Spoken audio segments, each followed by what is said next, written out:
All right, good evening, everyone. It is 5:34 p.m. Let's go ahead and call this meeting to order. Next item on the agenda is I'm going to ask to call roll. For my right, if you could state if you're here, please. Jessica Ochoa, present. Alisa Peña, present. Rosalba Hernandez, present. Celso Gomez Jr., present. Great. We do have 5 board members, so we do have quorum. For the record, Dr. Carlos Margo is not here, and our Vice President, Anita Chavez, is not present as well. But we do have quorum. Next item on the agenda, if you're able to do so, is the Pledge of Allegiance. I ask that you please stand and face the flag. I pledge allegiance to the flag of the United States of America and to the republic for which it stands, one nation, under God, indivisible, with liberty and justice for all. Thank you. You may be seated.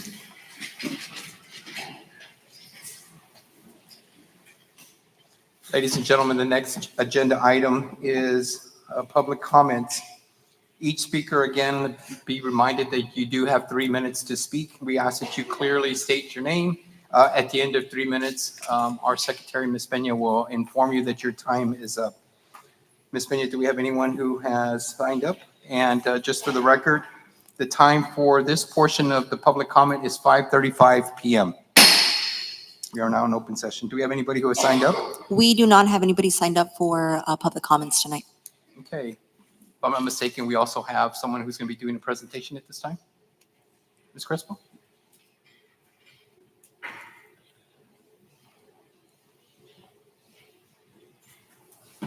Good evening. Good evening. Good evening, President Alvarez, Board, Dr. Sorensen. So I am going to introduce you today to the 25-26 tax rate proposal. This is a presentation required by law to approve the tax rate that we budgeted for last June. So this is highlights on our definitions so we know where we are. Last year's total tax rate is the actual tax rate used last year. That was 1.0533 for $100 valuation. The non-new revenue tax rate is the tax rate needed to receive the same tax revenue last year. So that means how much we will have to do on taxes to receive the same amount of dollars that we receive, and that's 0.9035. And this year's voter approval tax rate, that's the highest tax rate that we are allowed to charge, and this is what that was the voters approved last time, and it's 1.0025 per 100. That is also the district tax rate, proposed tax rate for 25-26 school year. Before we go on the actual data, I want to emphasize that we're going to go in elections in November for 2 legislative decisions. One is before that they increase the state mandated homestay exemption from $100,000 per house to $140,000. And SB 23 raises the homestay exemption for the elderly or disabled from $10,000 to $60,000 for their residents. So if both increases pass in November, it means that we will receive taxes only for houses above the $200,000 threshold, if that person is also disabled, because those 2 exemptions go in addition to each other. I want also to emphasize that we are on track for the 25-26 tax rate adoption. We have by law specific dates that we had to accomplish things. So on July 25th, we received a certified property value roll from Hidalgo County. We don't decide those come from the Hidalgo County Appraisal District. We have to wait until Texas Education Agency determines what is our compressed tax rate. That's the maximum we can receive funding from. And then on September 13, we published it on the newspaper, our tax rate, to give opportunity of our taxpayers to have comments for today. And today we're on date presenting this for adopting the tax rate, which is due before October 1st. What is our history of tax rates on La Jolla? I wanted you to see this before we go on the details for this year. And as you see, we have been reducing the tax rate. The only year that we went higher was last year because we had the disaster pennies that we were allowed to use. And this year is going to be even lower than 24 tax rate. So here is a comparison from 23, 24, 24, 25, and 25, 26. That is our proposed tax rate, and you see how the disaster pennies were increased our tax rate on 24, 25, and you see the comparison between 23, 24, 1.0344 to now 1.025. In the next table, I'm going to show you how that impacts our taxpayers and how that is important, because at this point, if you see the current average market value of the housing in our area is $173,000. So with a homestay exemption that we are expected to pass in November, as I say, $140,000, our taxable value is only $33,308, which means that the person that owns this house will only pay a tax levy of $333. So at the end of the day, I know this is a lot of numbers, but really, for a net taxable value house of $100,000, the owner will pay $50 less in their tax bill for next year. Marjette, Yes, I'm sir. sorry to interrupt. So I think we're having a little difficulty on this end because we do have speakers. And I think we're having a little difficulty with the hearing, so I'm not sure if it's the volume in the back or it might be, Is that speaker working? Because we can't hear out of that speaker right there.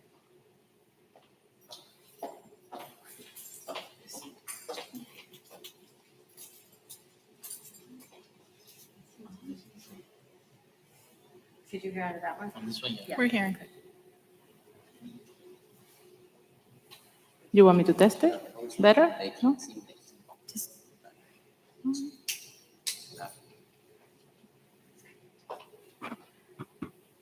so what we may ask you to do is maybe we'll turn up the volume in the back if that's, if we can do that, and then maybe just speak a little closer to the mic. Are you okay with that, board member? Joel? Yeah. Okay, because it's just a little bit, we've heard you, we've heard you, just, Okay. we kind I of will- lose you some parts. I can do louder. Okay, great. And I apologize for the inconvenience, but thank you. Thank you for that. No problem.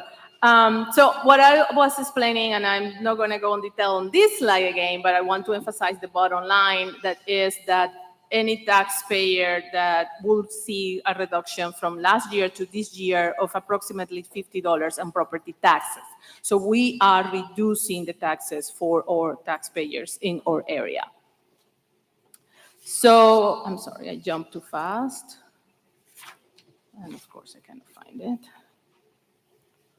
So, sorry, I went too fast.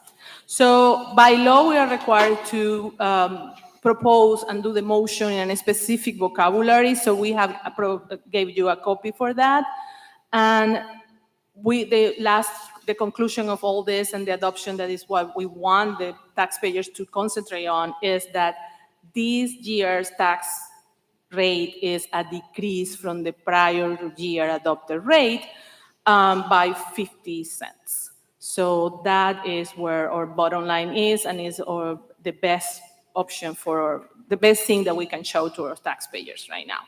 So any questions on this, any concerns, let me know. Members of the board, do we have any questions? Bridget, so just so that we're clear, oh, I do hear myself loud, but sorry. So just so that we're clear and the community understands, we are not increasing the tax rate, and it will be less than last year, correct? Yes, ma'am. It actually will even lower than the year before. Thank you. Do we have any other questions? No. Thank you very much. All right.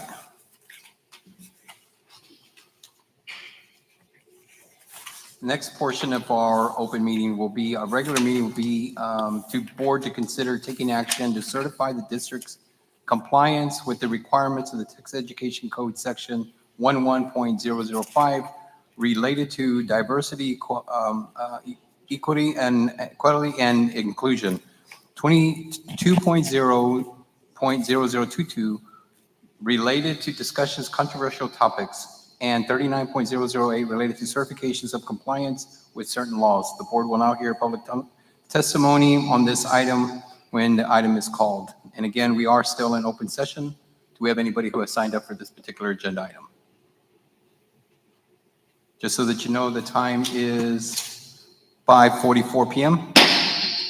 If anyone has signed up, we ask that you again state your name, and you do have 3 minutes to speak. I don't have anybody. Okay. Secretary Peña says that no one has signed up to speak, so we may proceed. Joseph, 5.2. Yes. Thank you, Mr. Board President, members of the board, Dr. Sorensen.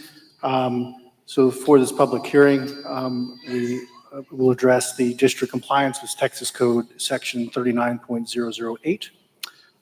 And later on in this evening's regular board agenda, you will be asked to take consideration and actions on related items. So Senate Bill 12, at Texas 89th regular legislature, is a comprehensive parental rights bill that took effect on September 1st, 2025. The bill added or amended multiple statutes in a way that requires or necessitates modifications to various board policies.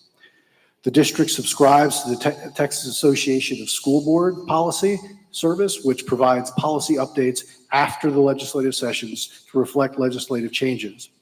TASB has not yet finalized the policy update that will include changes required by SB 12. However, because the bill took effect on September 1, 2025, the district must implement SB 12's changes immediately. The resolution recommended by the administration is intended to ensure that the requirements of SB 12 are implemented pending the board's adoption of new and amended policies. Members of the board, do you have any questions for Joseph? All right. Thank you, Joseph. Seeing none, we may proceed. Again, we didn't have anyone who had signed up for either one of the items that we had listed, 5.1 and 5.2. Just wanted to make it clear we don't have anyone. Okay, we may proceed. This is to inform you that the open hearing has been closed. It is now 5:46 p.m. and we may resume with our regular board meeting at 5:46 p.m. Okay, first item on the agenda will be staff recognition. I'm going to ask Secretary Peña and Dr. Rosalba Hernandez if they could make their way in front of the dais for those that are going to be recognized.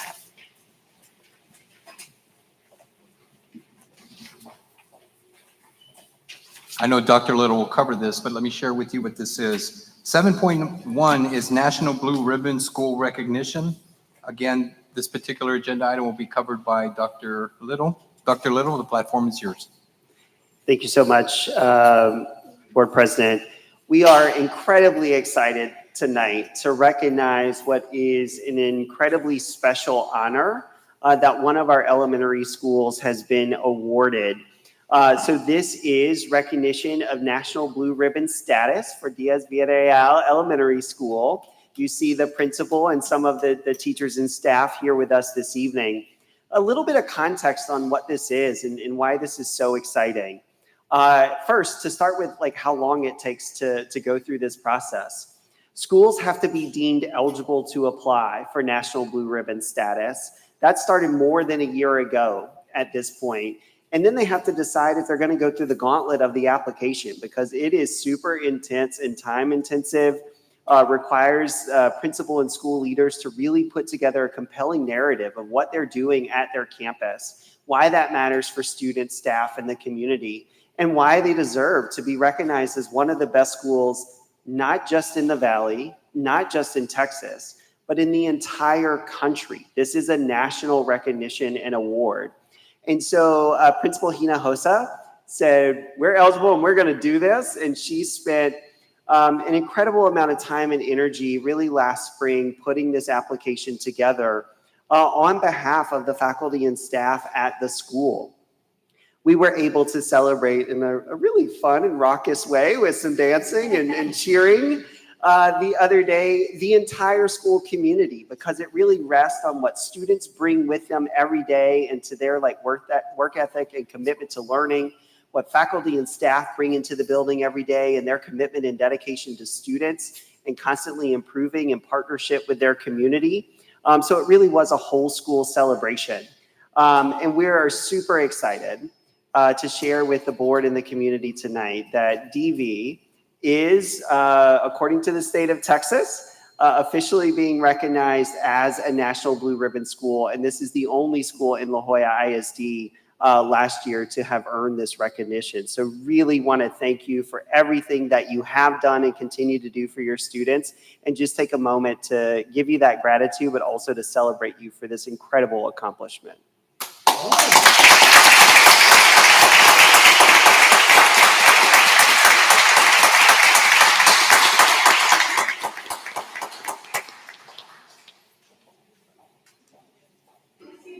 Congratulations to all of you. Congratulations. Well deserved. Congratulations to you all.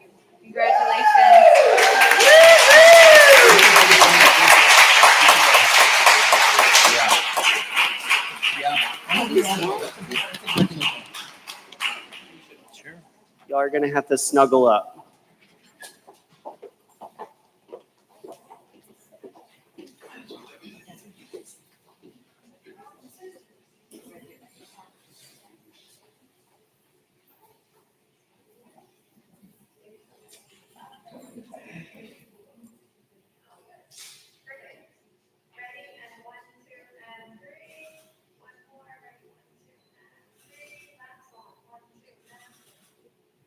Awesome.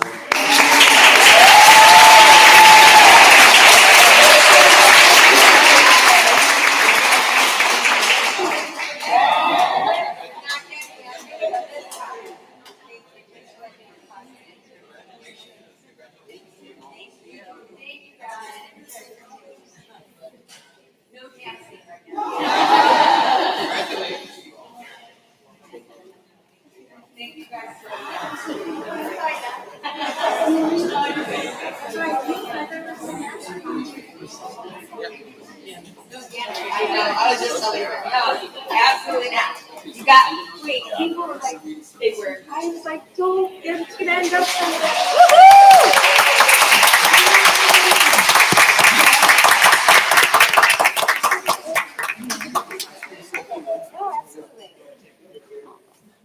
So before I turn Phoebe? the mic over to Phoebe. Dr. Sorensen, Dr. Sorensen, would you like to make a request? Absolutely. So Principal Hinojosa?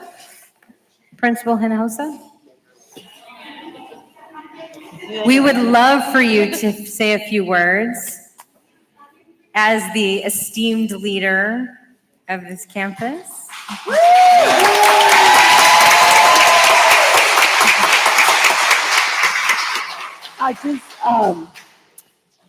I guess words cannot express how proud I feel of this recognition.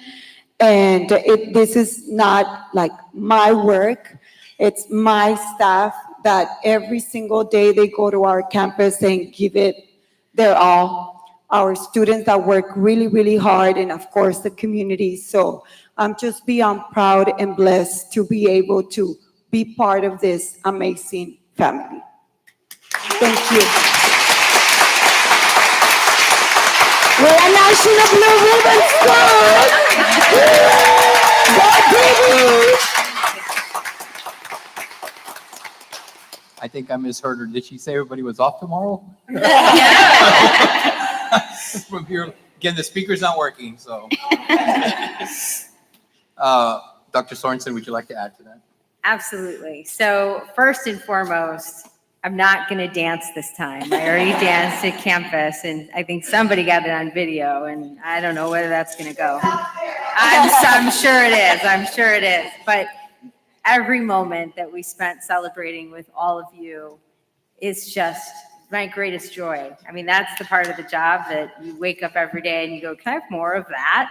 So thank you so much for all that you do, all that you give, because what the National Blue Ribbon Award is about is exactly what this district is grounded in, which is excellence, right? In order to be recognized at a national level in that way, it's about the National Blue Ribbon of excellence. And so I am so proud of you. I am so just honored to be leading a district with such amazing educators who just give and give and give. And then it shows up in student outcomes, because that's also what it's grounded in, student outcomes. So I'm so proud of you. I'm so grateful. Keep doing it, please. And we're just full of gratitude. And Bibi, you just know that I just think that you are absolutely fantastic. Thank you for keeping it quiet for as long as you did. Because we knew that we were applying for it. And, I brought her flowers at the campus when we knew. And I was like, just bring in your flowers. Because we couldn't really say why. But thank you for your leadership. Thank you for your dedication. Thank you for your belief in your children. And all the hard work that it takes to get here. It doesn't get done alone. You've recognized your staff every step of the way. And you can do it again if you want. That'd be great. But again, you are seriously the pride of the Valley. You are our jewel right now. So thank you so much.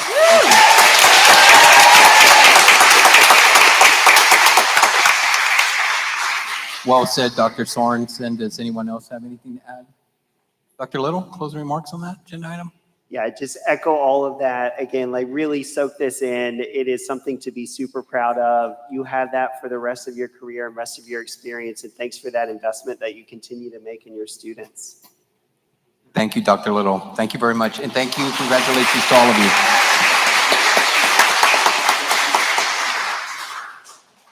Next agenda item is agenda item 8.1. This is the superintendent's updates announcement. Again, we are going to ask Marjette, Chief of Business, Finance, and Administrative Services, to make her way to the podium. Marjette, podium is yours. Good evening again. So we will revisit tonight a little bit of school finances and how we close the year for 24-25. Just a reminder and a little bit, we, as all school districts, we are revenue dependent on three big things: a student ADA, the size of the local tax base, and we just review that, and the funding formula set by the state. Funding formulas are designed for equity, but with minimal flexibility. That's what the law established. We have to provide certain requirements and certain services, and the funding decisions are regulated with accountability and public scrutiny. That's why we are doing here, and that's why our emphasis on transparency. How we finish the year on 24-25. I'm going to revisit here with you last year budget adopted based on certain amendments that you approved, and the actuals estimated, because we are still going through the regular audit closing of the year, so we can revisit a little bit how the year went. So when 24-25 was, you remember, we approved the budget with almost $10 million deficit. That was our estimation based on the investments we needed to do of the district and some situations that we needed to address. Through different areas, and I'm going to go over those revenues right now. For example, taxes, interest, auctions of some items that we were able to sell. We were able to increase our estimated revenue on local sources by $1.9 million. At the level of a state program, that is the state aid, this what we call settle up, that I'm going to explain it later, and the TRS on behalf, that is the retirement funding that we receive for our employees, we got an increase of $19 million on revenue. Then on federal programs, that is usually what we define as a food services, is the influx of funding that we get in order to support our students. We got $1.7 million, and I'm missing a one in there, on revenue. So that gives us a difference of almost $22 million. However, we have to address some of expenses that we have, as you know, like health insurance, because we are self-insured. It's called the sport complex and the golf course. And the end of the year, because all these difference, thanks to different ways of improvement or processes that we did, we are ending with a revenue of $13 million, $13.1 million. That is excellent news. This is going to give us resources to support our classroom, to support our students, to support our teachers, to keep concentrating on what is the core business of the district. Just for us to revisit this through the 4 years, This shows on 21-22, we went on deficit. The district had to tap on fund balance and exceeded what the revenue was. 22-23, as you see it in there, it was a difference. Actually, we put funding in fund balance. However, remember that's the year we got ESSER funds. So most districts in Texas were able to reduce some level of expenses because of that influx of resources. 23-24 and 24-25, you see that our expenses started to go lower and our revenue increased to a point. So how I am explaining this increase, and these are the 4 areas that I want you to be clear that that's what we are working on. We have improved our financial management. Remember why we are here and why we are doing what we are doing is to improve the capacity that the district have to be a good steward of the funds and representing the finances and with transparency and equity for all. And that is what we have achieved on this year. We are doing better on coding our students to be sure that our students are receiving not only because the funding, but also ensuring that they are receiving the services they deserve. And I'm talking about bilingual education, CTE, and other categories, so we can provide those services due to the funding. We also increase our staffing alignment. You know what we had done the last 2 years to ensure that our staffing is correct and accurate for the needs of our schools.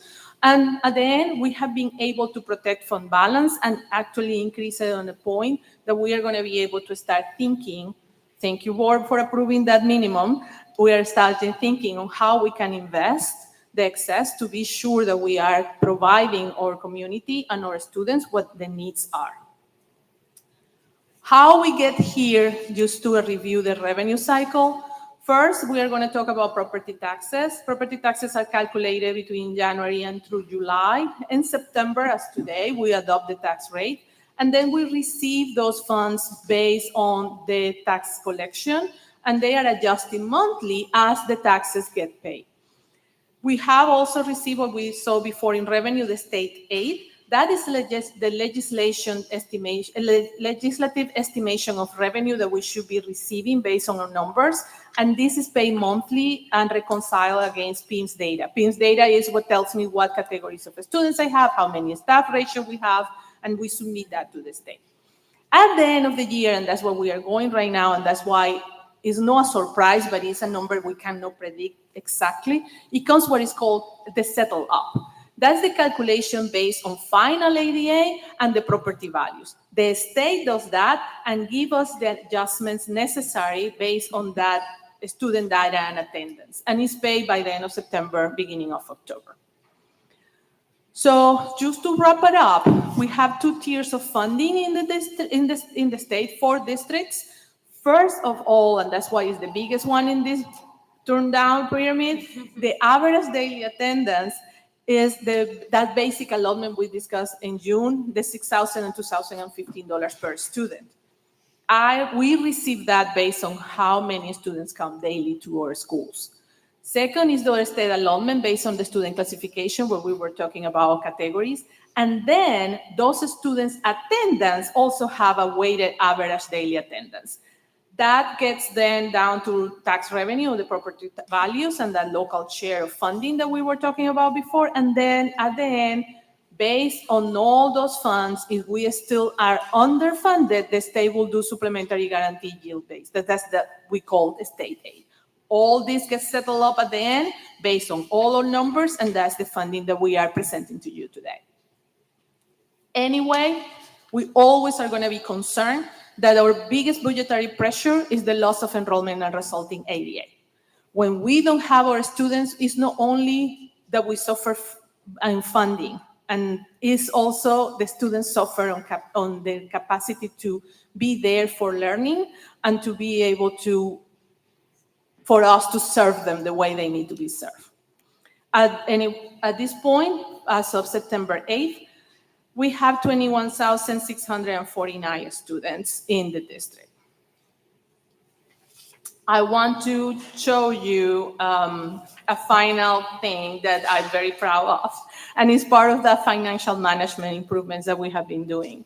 LJISD Business Finance and Administrative Services Division have earned an A that is a superior achievement rating on the financial integrity rating system of Texas that represents how well we are doing business and finances in the district and being able to comply with all the requirements that the state has in order for us to get there.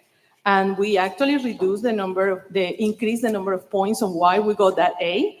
So we are there to get to 100 points.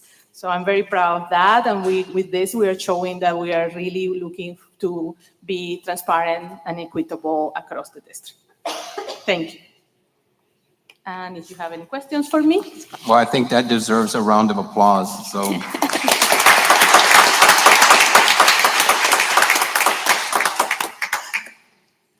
Members of the board, do we have any questions for Ms. Crystal? I have a question. So you showed us a graph where we're losing students.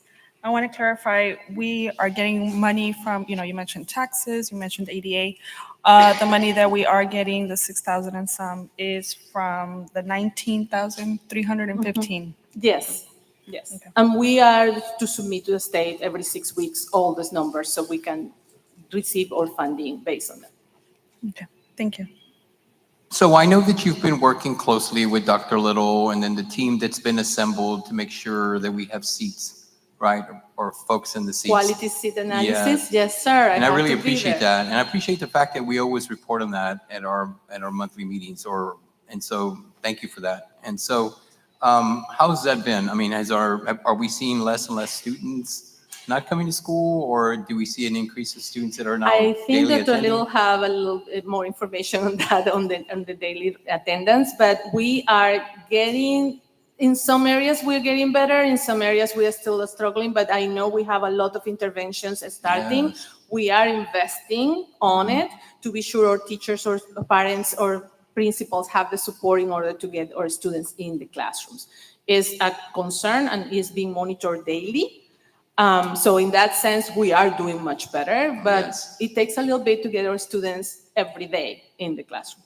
No, and we appreciate that. I mean, it's a really good innovative approach to making sure that we have students there and the team that's been assembled to make sure that they have those conversations with parents. Dr. Sorensen? Board President, thank you very much. I would also just, draw our community's attention to national data trends around student enrollment. Nationally, enrollment is down in districts across the country and in districts across Texas. And so one of the things that we're going to examine through our quality seats analysis this year is how many students are we really losing versus how many students are just no longer available to come to the district, right? Because that's a different issue, right? Like looking at birth rates and demographics and how many students are in the area, right? That's one piece. Like, are there as many students to attend as there was 5 years ago, 10 years ago? Post-COVID, nationally, enrollment is down across the nation. But number two, the second part of what we're going to look at is how many students within our attendance area or our attendance zone are choosing to go elsewhere. That's a different situation. And so as a part of our quality seats analysis this year, we will be looking at that and are studying ourselves in some respect to learn how many students there are in reality, why they're choosing to go elsewhere, and where they're going, so that we can start to really work on that as the district rebuilds itself over the next couple of years. Thank you, Dr. Sorensen. Page 23 references our expenditures and our fund balance, and I like looking at the numbers. So thank you for what you've done to identify and just to cut the costs. And I think I could honestly say on behalf of the board that I haven't been approached with anyone who has complained about any of the finances that have been taking place. And I appreciate the fact that that you, your office, and the rest of our leadership have been very transparent when it comes to not just the finances, but everything that's taking place in this fine district. Board President, if I may, I just, on that very same slide that you were just looking at, 23, I think one of the most important things to note is that we entered into 24-25 with a deficit budget, right? We passed a budget that year that was 10.4, at that point. And then once we settled up, it really came to about 9.9. But we ended the year with a surplus. And so I really want to point that out in really simple terms. We started with a deficit budget, and in 1 year, we're able to accomplish a surplus. And so that's teamwork, and I thank you very much, board, for supporting our work in this area. And that's a lot of hard work to do that, especially in 1 year. And so I really want to just say that really plainly, and thank you, board, for your support, but also really thank Mirjette and her department for doing that really intentional work to get us in a much more stable place financially. Because then what you will see also on slide 23 is that, again, it grows our fund balance and makes us a more stable district, which then allows us to make strategic investments in areas across the district that where we have needs and where our community has been very clear with us that they expect to see the beginning of investments. And so you will actually see one of those agenda items on tonight's agenda. But I just really wanted to point that out very plainly and celebrate that, because that's a lot of really hard work. Thank you, Dr. Sorensen, and let's not forget the superior achievement, so Yes, the A. that too. Congratulations to you, Ms. Crespo, and your team. All right, thank you. Seeing do we have no more questions? I appreciate it. All right, next agenda item is item number 9. 9.1, it is the unit assessment reporting reading alignment to GPMs 1.1, 1.3, 3.1, 3.3, presented by Dr. Little. Dr. Little? Thank you so much. Good evening again, everyone. We're here tonight to give you our first look into our academic data this school year. Our past few meetings, we've shared data, but that's really been looking back into last school year. But now we get to see what this year looks like in terms of how we're starting. Specifically, as we continue to make progress towards this North Star goal, we know that we are pursuing educational excellence for every student. That means we have to have more students in A and B rated campuses. Board President just mentioned our quality seats analysis. That's part of what helps us understand like where we have to make improvements as we are pursuing at least 90% of students in those top 2 ratings over the next 5 years. So tonight we're obviously continuing to focus on our pursuit of our vision and mission, really thinking about goal 1 specifically, looking at how we're progressing in those early grades related to literacy. So tonight's update connects to GPM 1.1 for first grade data as well as 1.2. The thing I will call out just as we get started is we're talking about like local unit assessments in the classroom where students are really being asked to show what they've learned in that prior curricular unit. At this point, when we put this presentation together for tonight, we only had those kinder to 3rd grade data available. In future updates, we will be able to include additional grade levels, which will also help us get updates into goal 3 on the reading side. So some quick summaries. We're going to go through this as we touch on the presentation, but just want to call out a few high-level things as we dig into this. One is we actually realized there were some process problems in how we were administering and how we were monitoring these unit assessments. So we're going to start the presentation really looking at that. That does caveat some of the results you see because we're not actually showing full district-wide results because not every student participated in this first round of assessments. And that's not on the students, that's on us and campuses who are administering the assessments. When we look at the data itself, we're going to see some actually pretty strong results in the lower grade levels, a little less so as we get a bit higher in that. Part of that is like, hey, that's a good sign of a good start. It's also really capturing more what students learned last year than what they're learning new this year. As we progress through the year, you start to learn more new skills and concepts. And so that'll be important for us to keep track of. The other thing that you'll see across the data is when we look at students who are assessing in Spanish, that is consistently lower in this data set than our English results. So our team is doing a lot of work on the dual language side to make sure that we're shoring that up and that students are getting really good access to quality instruction in both languages, particularly in our two-way dual language classrooms in pre-K and K. So we'll begin with the process part of that, and that's really looking at assessment participation. A couple of things to just frame before we dig in. One is just making sure we all know what a unit assessment is. You've heard me say, hey, we made some intentional changes in our assessment practices this year, and this is that real intentional shift. So after 2, 3, 4 weeks, they're all slightly different amount of time. Students and teachers complete that unit. There's then an assessment at the end. That assessment is common across that same grade level. So every second grader, for example, took the same Unit 1 reading assessment, and that's the data we're going to look at. The real power and purpose behind that is to inform instructional adjustments. This isn't just, hey, we want students to take an assessment. It really is us understanding, did they learn what they needed to learn in this particular part of the curriculum? What do I then as the teacher need to do differently to support that student? And what do we as a district need to do differently to support our teachers across campuses and our principals across campuses?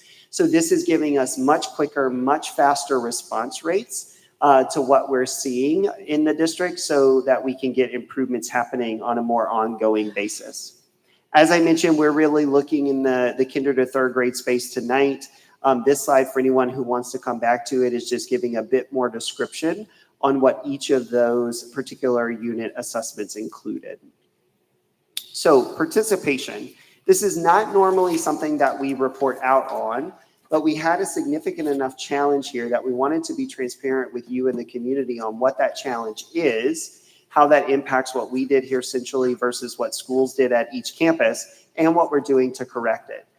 Because you've got to feel assured that every time we're presenting you data, that actually does represent all of La Jolla ISD when we're sharing district level results, and that we did the work that we have to do to ensure that students are getting access to that opportunity. Because again, their teacher needs to know that so they can better support them along the way. So these next 3 slides are a bit bleak in terms of what we are saying, but again, we're being super transparent here, which is to simply say this: we did not have enough students participate in the assessments because campuses didn't do everything they needed to do to administer the assessment, and we didn't do everything we needed to do to catch that early and make those corrections while the assessment was still going on. So this is both a central staff and a campus level issue. You see that here when we look at first grade. We have 7 schools that are all in the green. They're above 95% of students participating in that assessment. That's our minimum threshold, which aligns with state and federal standards as well when it comes to assessment participation.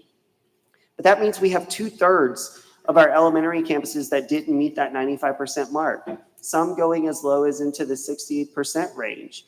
So that's a significant number of students that teacher missed out on that information for that child, and therefore is a bit behind in better knowing how to support them moving forward. So 2 things to call out here. One is, like, my team and I immediately put in some practices we were using in other assessments. So for example, every time last year we did a MAP assessment, no, that was beginning, middle, and end of year, we had daily insight into here's how many students have participated. We reported that out to principals and APs. We provided support where needed, and they were able to ensure that the right number of students participated. We did not do that for this first unit assessment. That has since been corrected, so we're doing that same level of daily monitoring and reporting when these windows are open, ensuring that we're directly in communication with principals and vice versa, so if they need help, we're able to provide that help quickly and ensure students are participating.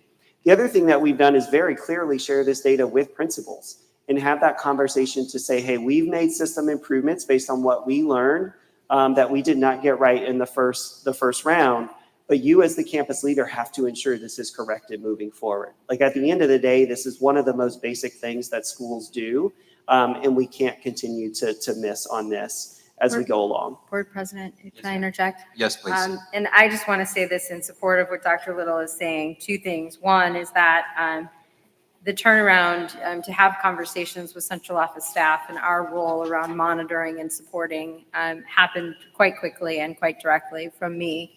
But number 2, any principal then moving forward that doesn't meet the 95% is actually going to have to come meet with me personally and explain why. Because again, when we talk about excellence in leadership in terms of the strategic plan, and that being strategic priority 1, we have to be really clear that we have to get data on our students in terms of how they're progressing if we are actually going to do better academically this year. And that starts with knowing where our students are struggling and where they're growing. And so any campus leader who does not meet that 95% will actually have to sit in front of myself and Dr. Little and explain why and what their action plan is moving forward. Because as Dr. Little clearly stated, we've put systems in place around monitoring it. We're nudging them daily to say, here's where you are today, here's where you are today, here's where you are today. There is an extensive assessment calendar that they already have. And so if we are not doing that, it's not excellence in leadership. And so again, I just wanted to be very transparent with the community. Principals already know this, but also with the board, that is a direct action that I'm taking as a superintendent, not only because it's right for children, but it's what's expected when we really believe in excellence in leadership. Thank you, Dr. Sorensen. Dr. Sorensen, saying that, how often are these assessments done? Yeah, for the student's perspective, like if I'm a first grade student in this example, they're roughly every 3 to 4 weeks. So we go through a whole curricular unit or module, sometimes it's called, and that's usually a 3 or 4 week period. It differs a little bit, but so once a month, basically, I'm taking it in reading, another once a month, I'm doing it in math, et cetera, across the contents. And so instructionally, that should feel no different for That's children because we should be assessing that often anyway. It's just best practice. What we're doing differently this year, though, is that we're capturing the data as a district and we're looking at it as a district and we're using common assessments across the district. And so the message that I want everyone to hear is not that we're assessing more, right? Because sometimes you can get caught up in the whirlwind of we're assessing too much. What we're doing differently this year is standardizing our assessment practices and saying at the end of every unit, there is an assessment with the high quality instructional materials. We are going to implement it and we are going to collect the data.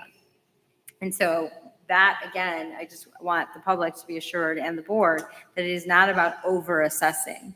It is genuinely, authentically about assessing students so that we can do what we need to do to intervene instructionally, and it is the type of assessments that we should be giving anyway. Thank you, Dr. Sorensen. Dr. Little, you may proceed. Thank you. So just 2 other ones to show here. Second grade, more positive than what we just saw. But again, expectation here is 100% of campuses are meeting that minimum threshold of participation. And then third grade, unfortunately, goes back to looking like what first grade did, where we've got roughly 2/3 of our campuses on the red side here. So again, you can expect that we're really paying close attention to this day in and day out when these are happening, and that we've clarified and set high expectations for campuses around this. So let's start to look at the data itself, what we see coming out of this. Beginning here with first grade, orientation to the chart itself. So every elementary campus is listed. Our highest scoring campus all the way on the left, in this case, that's Benson. Our lowest scoring here all the way on the right, which is Benavides. Overall measure here at first grade is not like star language. So we're not talking about approaches, meets, and masters. We're really looking at students who essentially just passed the test. So traditional measure of passing, did you get a 70% or higher on that assessment? And this graph shows you the percentage of students at each school that got to that 70% or higher mark. Overall average here is about 55% of students generally passed across the district. On the whole, that's not terrible. It's also not great. And so when I say it's not terrible, you might remember 2 presentations ago, I'm showing you we had 3 B-rated schools and none of them had 50% of students at the meets level. So this 54% by comparison is certainly moving in the right direction. We obviously want and need more than roughly half of our students to be passing the exam though. So that's the counterbalance of what the data really means in context. We had 5 of our 21 elementary schools that were above 70% of students passing. That's certainly what we want to move towards overall. The other thing I will say here is we have committed transparently to you and the community to talk about how our ACE schools are doing when we're showing data and how our superintendent constraint schools are doing as well. So the two red boxes here show where Seguin and Garza begin. This is to the far right of the slide, so there's certainly work to do there in improvement. However, we know that this is the first assessment the students are taking, which again is as much a reflection of what they learned last year as it is thus far what they're learning this year. That said, Garza and Seguin have to start moving to the left in these data reports because we are expecting rapid improvement and transformation at those schools, so they cannot stay here with such low levels of students meeting a passing standard. The other thing that we said we would continue to report out on are Pena and Signs. In this case, we're not looking at middle school data, so Signs is not included, but you can see Pena in that light purple box, actually fourth from the left. That's a really strong start for them. Their challenge is maintaining that as we go throughout the year to be able to change the trajectory of outcomes at that campus and get out of that D-rated status. Now, the other thing that we've begun to look at, and this is, again, new for one of our presentations and certainly a bigger focus for us this year, is to say not just how many students did well on this assessment, but how well are they doing on the specific things that they're being asked to learn and master. So this slide is about the TEACS. The TEACS is an acronym that really just says, here's what Texas expects students to know in this grade level in that content. So in this case, what first graders have to be able to know in reading. The table at the bottom lays that out a bit for you to see. So TEAC 1.6 is really looking at students developing comprehension. That's super important as we think about the progression of literacy skills over time. 1.7 is looking at how students are dealing with a variety of sources. So that's different types of text. And then 1.8 is where we start to get into analyzing literary elements. So that's going a bit more deeply into the text and what the author is choosing to do, which certainly is getting closer to higher level skills overall. So the bar chart at the top just shows you the percent of students that mastered each one of those standards. We see that on overall comprehension with 1.6, pretty good. 82% in English and roughly 3/4 in Spanish, but it's lower in 1.7 where we're talking about a variety of sources. So that's what the heat map is really in that table. It's indicating to us, okay, which of these standards are we going to have to pay really close attention to because students did not do as well as they should have and we needed them to on this one. So 1.7, for example, in Spanish, you see that as high risk. This is where the power and importance of this comes at the teacher level and at our support level centrally. We know when that standard is going to come back up in the curriculum and be taught again to students. Therefore, that's something that like our team with the teacher and principals has to really pay attention to and call out because we know students weren't where they needed to be. So the next time this comes around, we've got to provide really great instruction around that and ensure students are mastering it so we're seeing that progress over time. It is always helpful to know, like these aren't just taught once and then they're never taught again. They show up over and over and over in different contexts. So that's really the power of the information here for the teacher is to know how to respond differently next time so students have higher success rates. And in second grade, similar structure here. We're looking at two standards, 2.7 and 2.9. These are very similar to what we looked at in first grade in terms of a variety of sources, starting to get to genre-specific characteristics of text. That's a like more advanced version of the literary elements ultimately. And we're showing that in 2.7, those variety of sources, actually both English and Spanish need more attention here. We didn't get to that minimum 70% level to say, we feel okay about where we are. So that's something, again, in the scope and sequence when that comes back up, that we'll be really focused on in ensuring that this improves over time. And then the other thing we wanted to share as part of these unit assessments is something I should have told you at the beginning, which is where they come from. These are unit assessments that we get directly from the high quality instructional material. So in the HQIM, they provide these sample assessments. That's what our team has like pulled and curated to push back out. So it's not something that we're building on our own. It's completely aligned and connected to what we've asked teachers and students to do within that unit of study. A part of that is a fluency measure in the K2 space. Just like we similarly show you how K2 reading fluency is doing in math, and we'll share that with you next month, we can also look at it in the context of the curriculum. Gray here is still English level results. That pink is Spanish level results. Again, we've ordered these from best on the left to lowest on the right in terms of English. This is one of the places where you can more clearly see what I said at the beginning. Our Spanish level results are lagging for sure, where English is. So we've got to do more work with teachers and schools to ensure that that instruction is as strong in both languages. We've set up the curriculum specifically this year on how it's going to alternate between the two, but we got to ensure that both are meeting the mark and there's quality in both languages, because that's really critical for our students' development, both now in these grade levels and certainly later.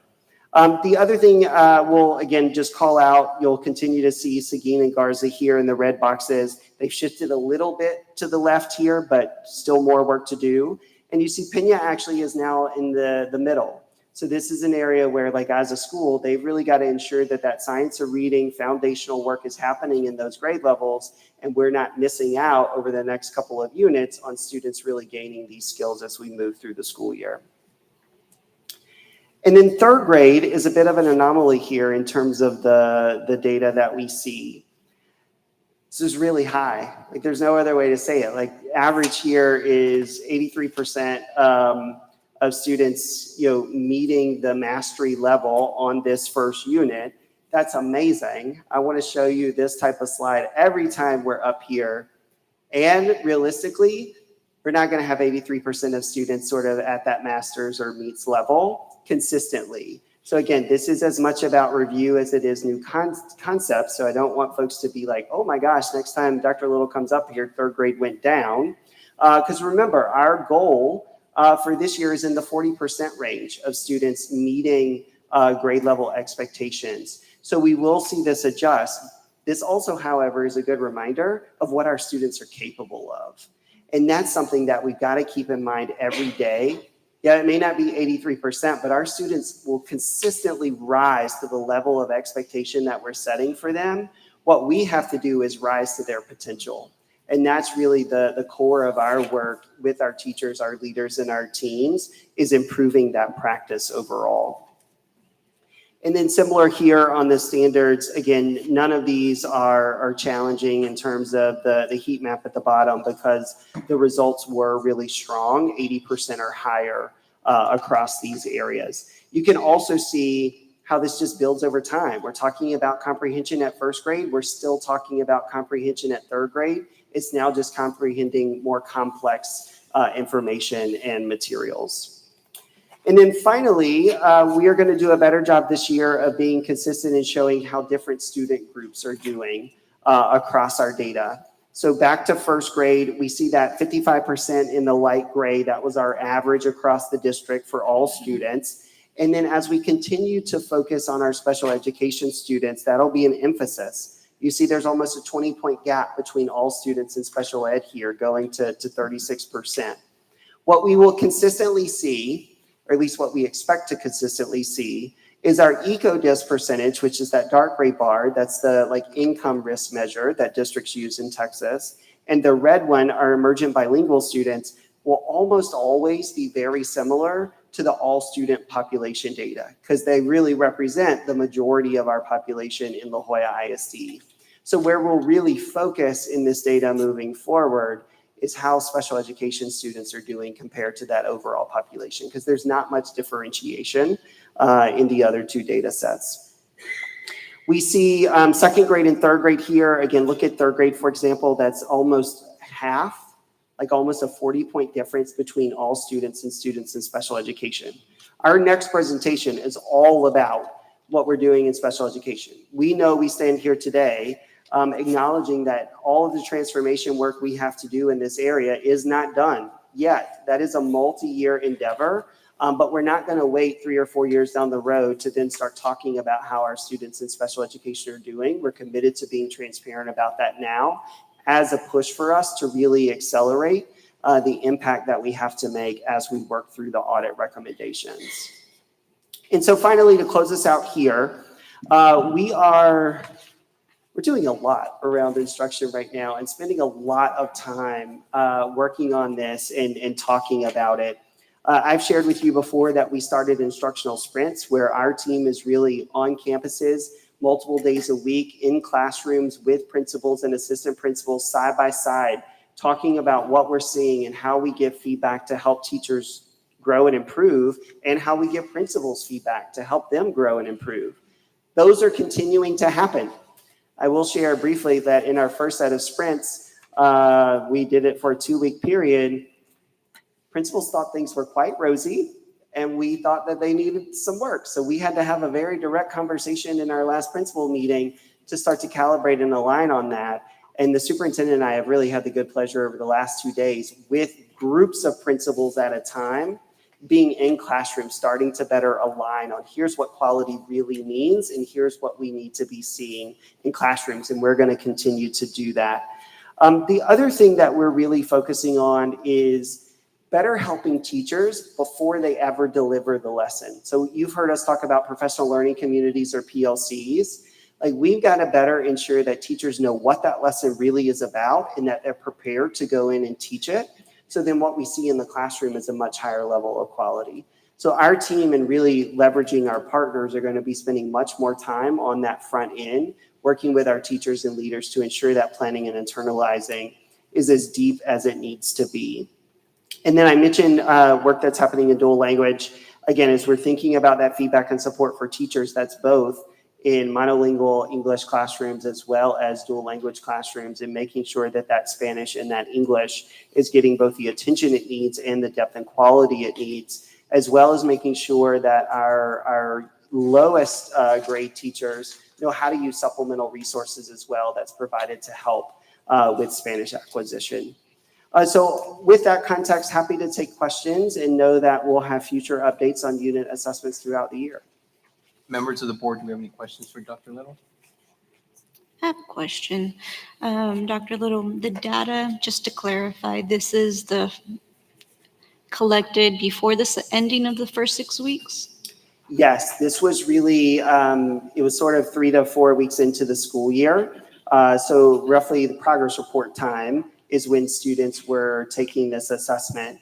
And so in some grading periods, like on the report card, you may have 2 unit assessments that happen within that 6-week period. Others may only have 1. It just depends on how the calendar falls. Okay. And then I know you gave us data on our SPED students. Are we assessing them differently? For example, if they're dyslexic, is it an oral or a written exam? Thank you so much for asking that question. There's 2 parts to that answer. Most students in special education take the same exams as every other student in the district. What they receive, though, are what we call accommodations, which are extra supports. So somebody may be reading that test to them. They may get extra time. In a math context, they may get to use a calculator when other students don't. That's all outlined in their IEP. So that's just like what's true for generally most students in special education. There are some students who are more severe in their needs and their resources, and they actually don't participate in the same exams. That's true for these unit assessments as it is for STAR. They take alternate measures to see if they're making progress against their goals. And those students are not included in this data set. And in one slide, you mentioned STAR Alt. Is that the? That's exactly what I'm talking about, Okay. yeah. Appreciate it. Thank you. Good questions. Any other questions? All right, Dr. Little. I'm sorry, I have a question. Go ahead. For slide 45 in Clinton, which looks like they did better in the Spanish section, have we identified what's the difference in this one school compared to the others? Not in a way that I can sufficiently answer your question. There's a few administrative things going on behind the scenes as well, not like administrative with the principal AP, like administrative in terms of process of the assessments. I do want to make that clear. It's not a people thing. It's like a process thing. Because some of these were paper-based assessments. Those are changing as we move throughout the year, where they will be digital, like in the same way as other grades. So because that is the only outlier, that could be part of that example. But part of what the Clinton principal was actually on the walk with us today, and again, actually reflected that part of what we saw at other schools, she's also seeing in her own campus. So I think this is an anomaly and not necessarily a predictor. So that's why I would hesitate to give you a lot of reasons behind it at this point. Okay, thank you. Any other? Yes. In terms of attendance, is 100% of the population for each school reflected here? When we look at these participation slides, is that what you're asking? Yes, and the data as well. So on any slide indicating where it's like 86, Yes. is it 100% of the student population? So that is the percentage out of the whole population. On the participation slides on these, and again, you did a great job of calling out the sort of special ed nuances here. We're not expecting 95% of the whole population to assess. We're expecting 95% of the students who are eligible to take the assessment to assess. So any of the STAR alt students won't factor into this percentage. Okay, and I think on the first slide, the percentage was at 101%. Ah, you caught that, yes. That's not a typo. That's for students who are assessing in both languages. So it's not always required of every student to do that. Sometimes it is based on the specific dual language program, but there are students in dual language classrooms who can be assessed in both English and Spanish. So that's why that jumps up above 100, because that student's counting more than once in that data set. Okay, thank you.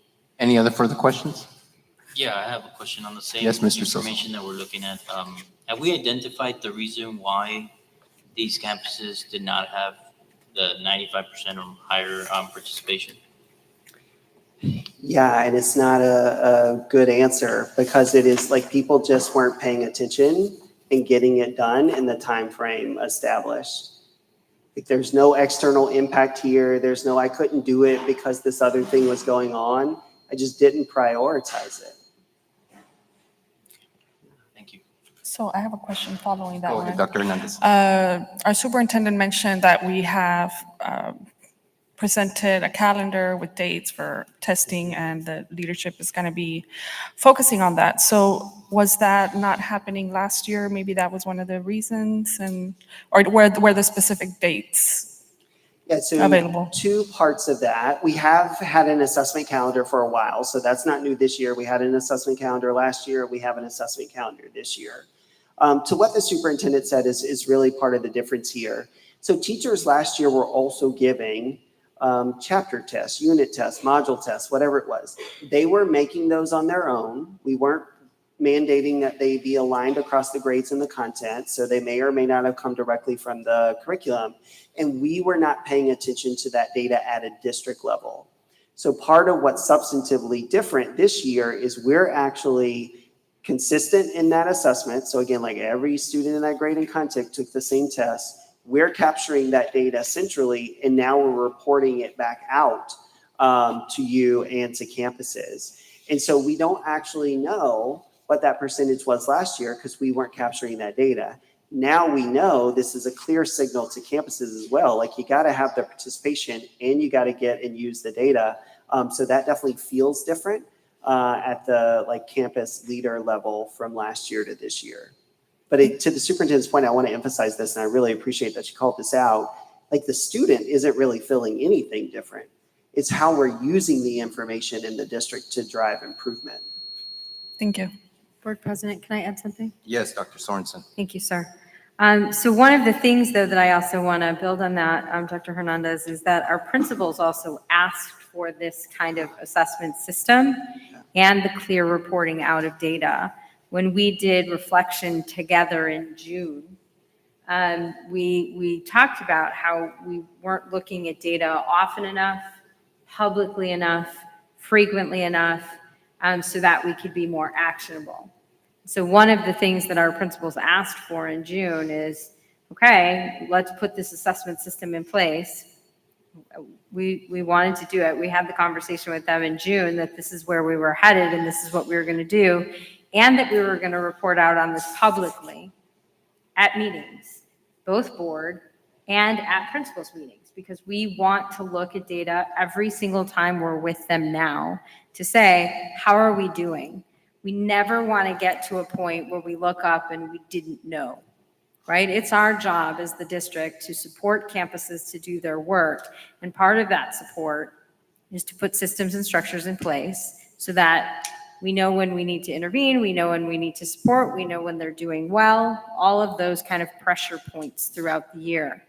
And so I really appreciate your question, Dr. Hernandez, because this again was something that we had talked about very clearly in June that we were going to do. We gave them the assessment calendar, and we are giving them all the reminders. And so to your question, it's also, the answer was we just didn't pay attention in the way that we should have, which is why then again, my response to that is that, well, then if it happens again, I want to know why we weren't paying attention.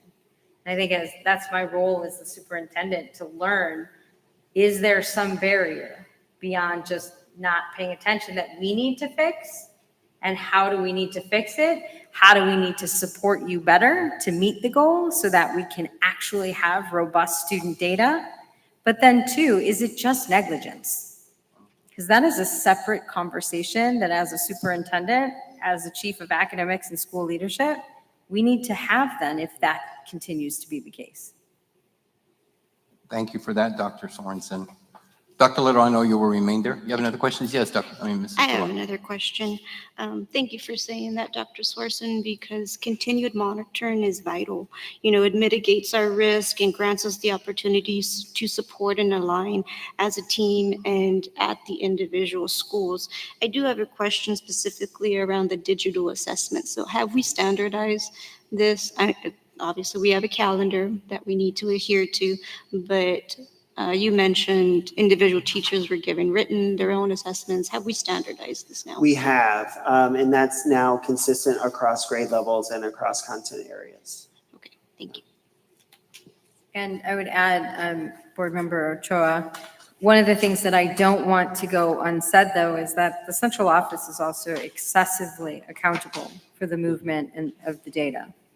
So I'm looking at three folks right across the way who, when we got our first data set, Ms. Zuniga, Ms. Ramos, Ms. Castillo, special education, early learning, and emergent bilingual, I immediately turned around and I asked for, so how are our departments supporting? Now that we know the data, especially of our priority populations, knowing that third grade reading is really the focus of early learning, because we've got to get them to meets by the time they're third graders, right? What is the response of our central office teams to make sure that the campuses that have dual language programs are getting the support that they need instructionally? What is happening in special education classrooms across the district to ensure that students' accommodations and modifications are being met, IEPs are being implemented with fidelity, and that all special education educators are doing what they're supposed to be doing to support students in the classroom? And so I did look at my email. Thank you all three for submitting your report to me. But it is something that we turned around immediately and asked our three departments for, because we take seriously our accountability in it as well. It isn't just on the campus, it's how are we providing the supports. Thank you, Dr. Sorensen. Any further questions on this particular agenda item for Dr. Little? All right, Dr. Little, I know you're going to cover 9.2, and that is CPMs 2, Students with Disability Conditions 2.1, Quality IEPs 2.2, MTTS Intervention Plans. Again, you may proceed. Thank you so much. And I'm going to be joined by Ms. Candelario, our Deputy Chief, who oversees and supports special education for this presentation as well. Again, and we'll go through these slides quickly because you just saw them, but as we think about our students in special education, we've got to improve services and outcomes with that population of students if we're going to get to this North Star goal and our goals in GPMs. Because all of these goals and GPMs are not just about part of our population, they are about all of our population and students in La Jolla ISD. What I do want to pause on, though, is to just remind us how this relates to the superintendent constraints. Constraint number 2 is all about how we're supporting our students with disabilities. And we have 2 constraint progress measures here. 2.1 is really looking at the quality of those IEPs. Are we increasing that over time to where at least 85% meet quality standards by 28, 29? Again, we're going to constantly remind you, because this gives us a moment to remind ourselves that this is a multi-year effort with special education transformation. So we are not anywhere close to 85% now, but that is what we are working towards over that time period. And the other one is really looking at the work that happens before special education. So getting to a place where at least 85% of our students who are referred have a documented MTSS intervention plan in place. Because again, we want ideally to avoid the need for special education services for as many students as possible and be able to meet those needs of the students in the general education setting. Where we can't and where that's not warranted, we will obviously provide the special education services. But we have seen, and we've talked about this in the audit, where there are a lot more referrals happening in this district than should be because students haven't been getting what they needed before that referral was made. And so let's just spend a few minutes reminding ourselves about the audit and what we really saw there. As you well know, we were fortunate to have Bellwether with us last spring, really going deep and understanding what we're doing in special education and where and how that needs to adjust and improve. They really articulated findings which are summarized on this slide. And we're going to take these sort of 2 by 2. So the first 2 are all about instruction and what's happening in the classroom. Even though we adopted new HQIM last year in pre-K math and science, for example, what we saw in the audit is that it was not consistently being used or applied with our special education students, certainly not in our self-contained special education classrooms in a way that it could have been. And so even as we're thinking about our new reading adoption this year, really wanting to make sure that teachers are doing that training and professional learning together. But then as we respond to these recommendations, really focusing on how that's being implemented, again, with integrity at a deep level for our students receiving special education services. The middle 2 are really looking at how we're using information and providing response to that information. So we've got a lot of data work to do in this context. That's like hard data work that Chief Mayasi is helping us with on like data systems, data integrity and accuracy, and how we pull information out, but also how diagnosticians, for example, are conducting evaluations and using that data to really inform what the ultimate IEP would look like. And even before that happens, how teachers are looking at data like we just presented from the unit assessments to know what interventions and support a student may need, so that we can prevent, ideally, a referral from happening because the student got what they needed and they're then able to meet those grade level expectations. And that's really what MTSS is focused on. And then the bottom 2 are about the core work within special education itself, ensuring that every student has a quality IEP, that it is written to meet the needs of that individual student. Remember, the I here is individualized, not cookie cutter, not copy paste. It is about that student, and that it really outlines the services that the student will receive to meet the goals set in that IEP. And part of those services relate to the last one here, which are the places and spaces that we provide special education services, really looking to get more and more students into inclusive settings with their general education peers. So that's a 1-page version of 80 pages of the audit with all of the like finding details that they provided for us last spring. The other thing that they looked at, and this is data from last year and more historically, is how students in special education were doing compared to the whole district. And what we saw is exactly what I just presented to you with the unit assessment data. Our students in special education were significantly lagging behind the outcomes that other students in the district were receiving. You see that in all the gray bars here being less to significantly less where the district overall was. This is STAR data in reading and math, but we see the same thing in science and social studies. So everything that we talk about tonight and what Ms. Candelario will really lay out in our response to the audit is meant to change these data points. Like we want to get to a place where students in special education have the same level of outcomes and opportunities, that our general education students do in the district.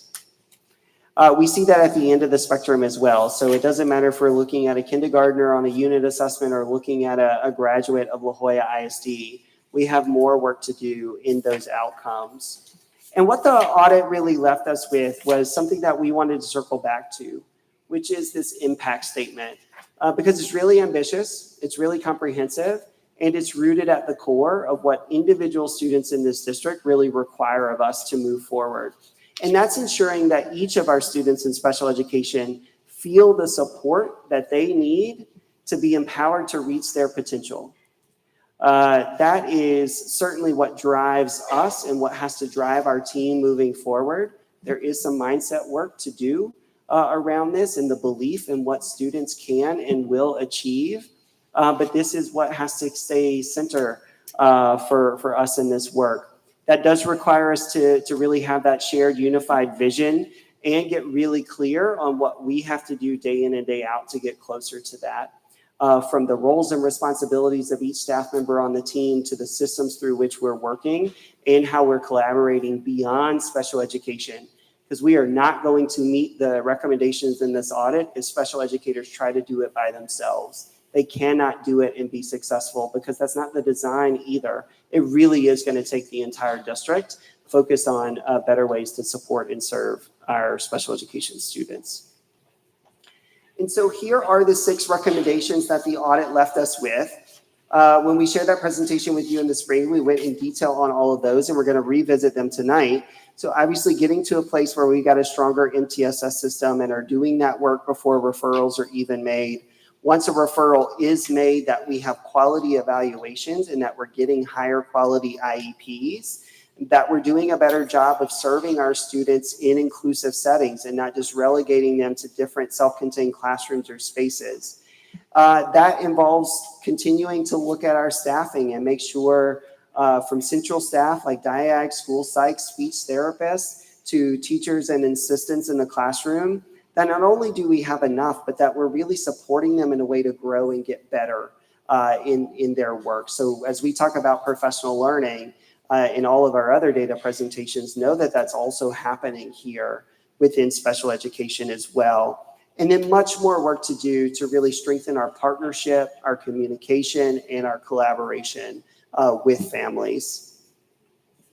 What I am excited to actually show you tonight, and the superintendent's been on pins and needles to see these 2 slides because they came at the last minute today.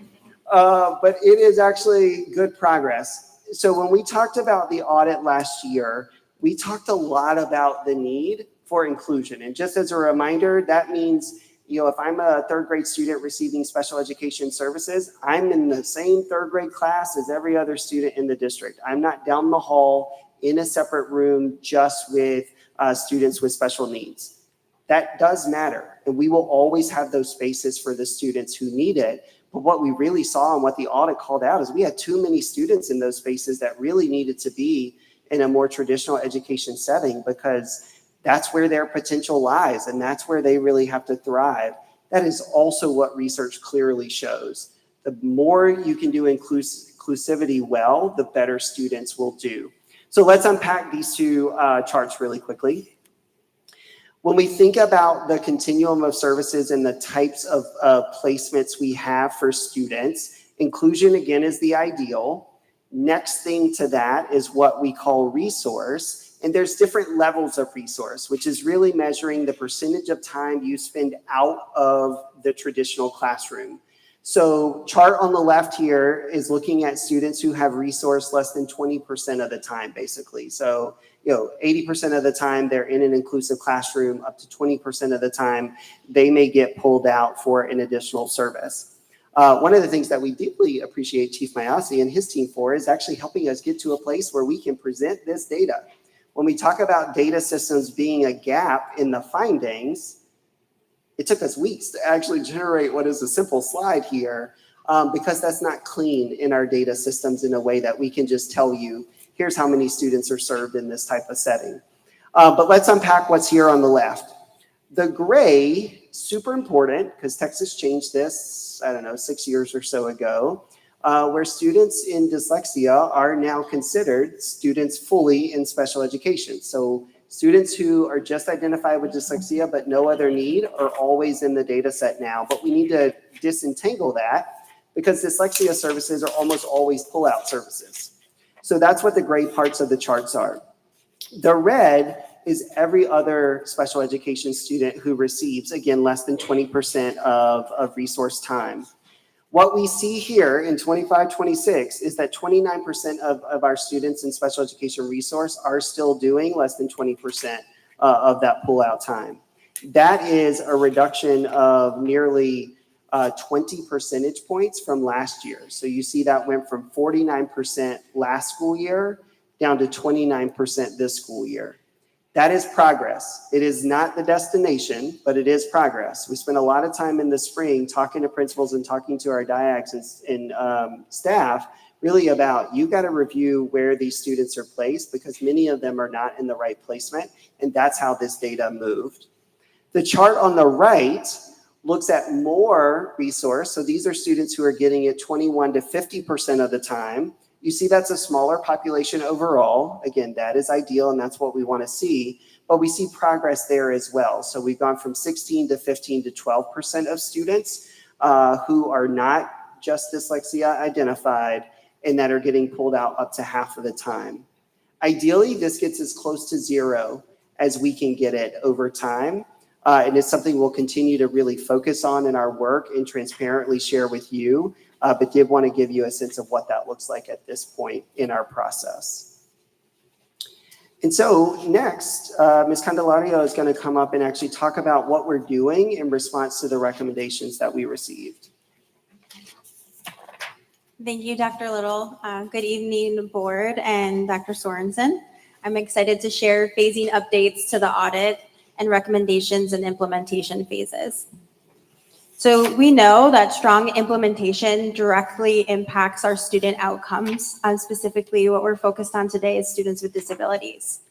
Through the stages that I'm going to share with you today, we are going to be focusing on specific areas of planning, the initial launch of either processes or also systems, full launch that is attached to accountability and progress monitoring, and then continuous sustainability as well to ensure that we are constantly improving our systems.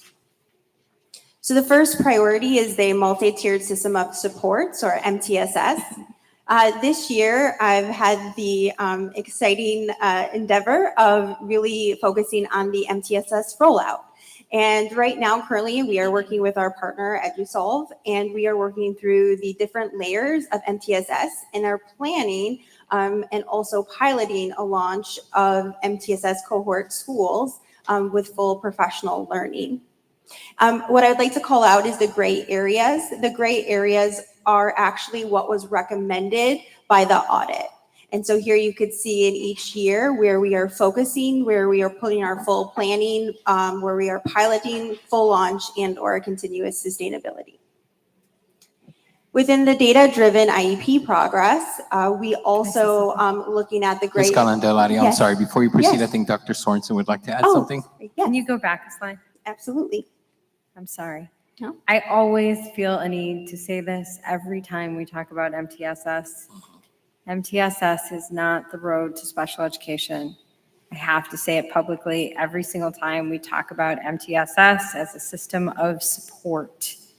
And so it is not the road to special education. I know that we are talking about it tonight within the context of special education, but one of the ways in which we're talking about a pilot launch is a group within our district that is actually going to be immersed in this work intensely this year is our counselors. Across the district, counselors are a part of systems of support, as with grades, attendance, behavior, mental health, behavioral health, all of the wraparound services that we know that students need in order to be successful.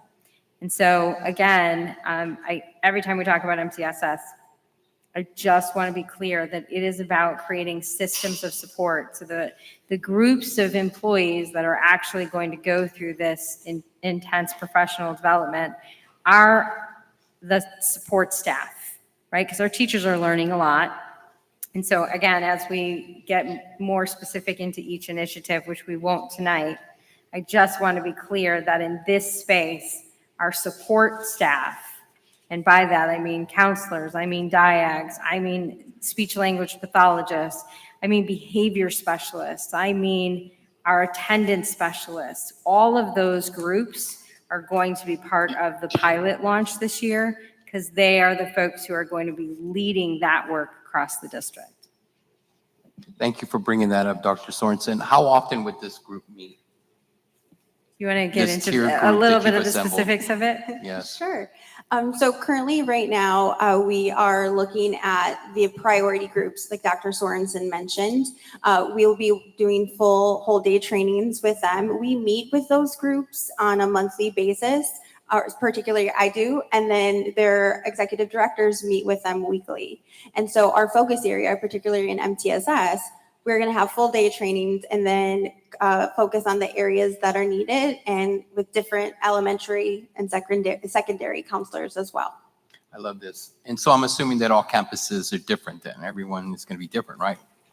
Different So- recommendations, different. It's different needs. Different needs. Yeah. And MTSS will be very much individualized to the student, to the campus. Overall, the process, the framework will be the same, but the supports are going to look different. Awesome. Thank you, Ms. Candelario. You may proceed. Thank you. So in regards to our next priority, our data-driven IEP development process, we are definitely in the full launch phase of utilizing the TEA IEP rubric. We have already begun norming with different staffing individuals and have begun the process of IEP sampling with that rubric. In regards to continuum of services, this great work was started last year prior to my arrival. What we are really focusing on this year is ensuring that the roles and responsibilities of the individuals that are guiding this work of continuum of services, that their responsibilities align to that. And also as well as when we're looking at reviews of IEPs, ensuring that our students are receiving supports in the least restrictive environment. With strategic staffing, also a large priority, as you can see, we're in the initial launch for strategic staffing. We're really looking at guidance and auditing processes of what our roles and effective processes our staff are doing, and if we can make those even stronger and better in the sense of serving our students.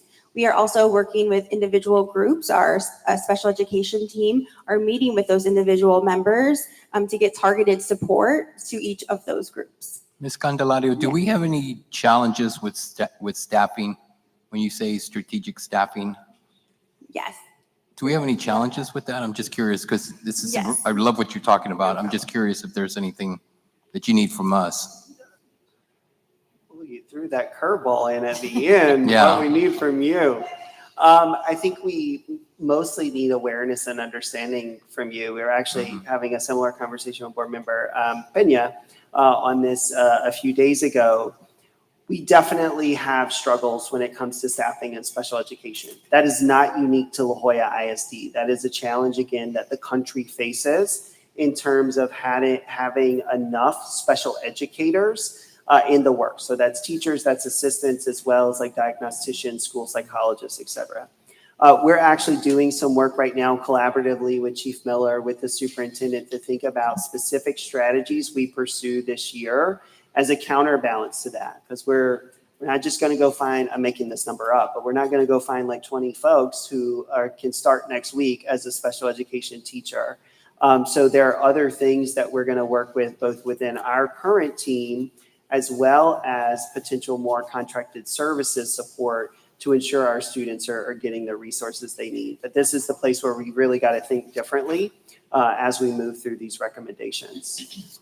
And so to give a specific example, Board President, and so as we are aware of, say, where our vacancies are or where caseloads may be larger than we want them to be, so when you ask what you can do, we may be coming back to the board with amendments to the compensation manual, because we recognize that we have speech language pathologists, we have diags who are carrying larger caseloads.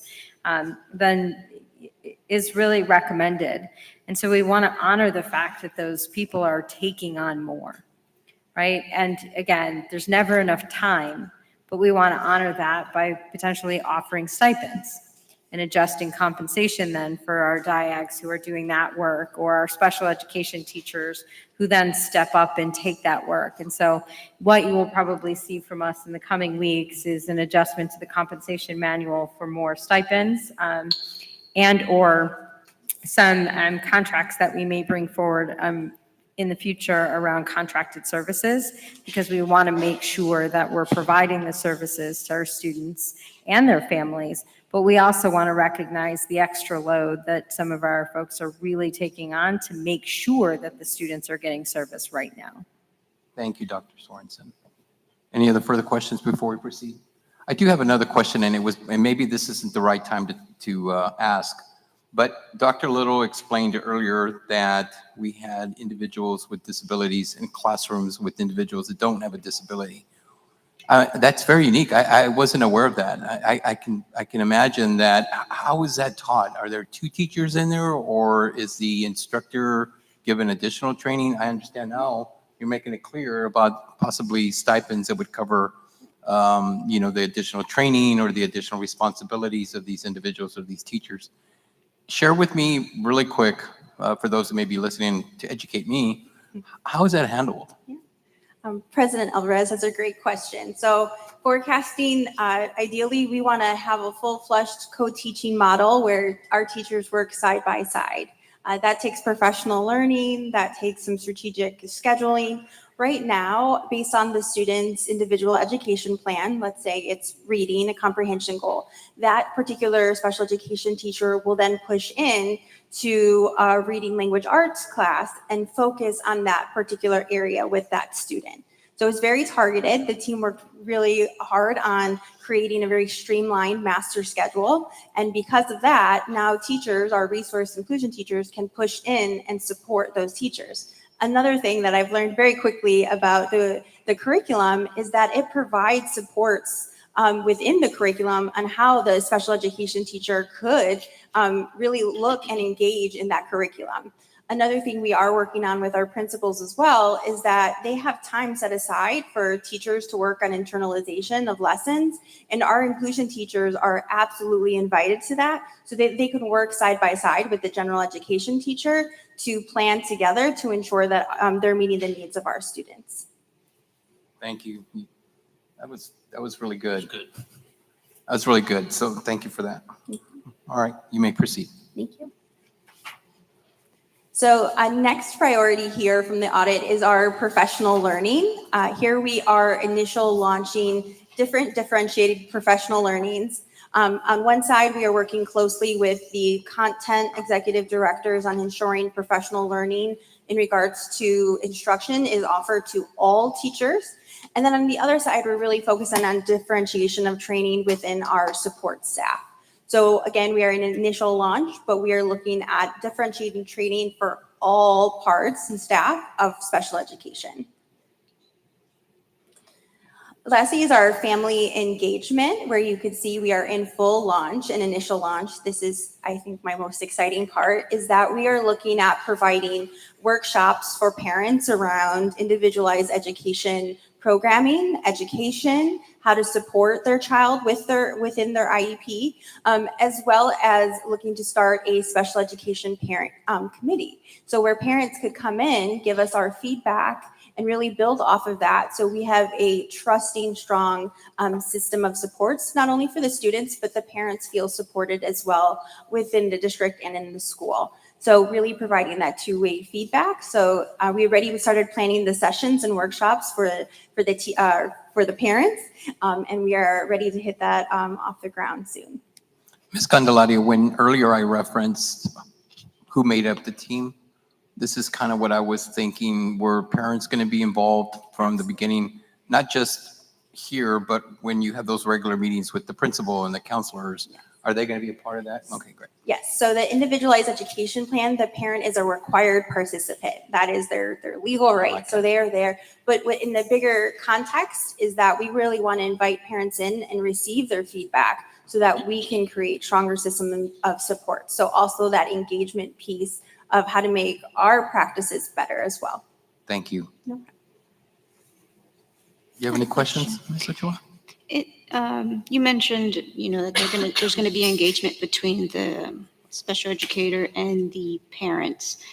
I believe the minimum is 1 year. Is there a plan to increase that for Yes. more frequent communication? Yes, absolutely. So it is a minimum of 1 year. But what we would need to really look at is having like initial contact at the beginning of the year, greeting the parent with, hello, I'm your child's teacher. How are you? Mid-year, doing check-ins as well around how they're doing with their courses. And then, of course, for us as a team or in special education is providing them surveys. How did the art process go? How can we really better our services for our parents? So that's also an additional point of contact as well. Would you like to add?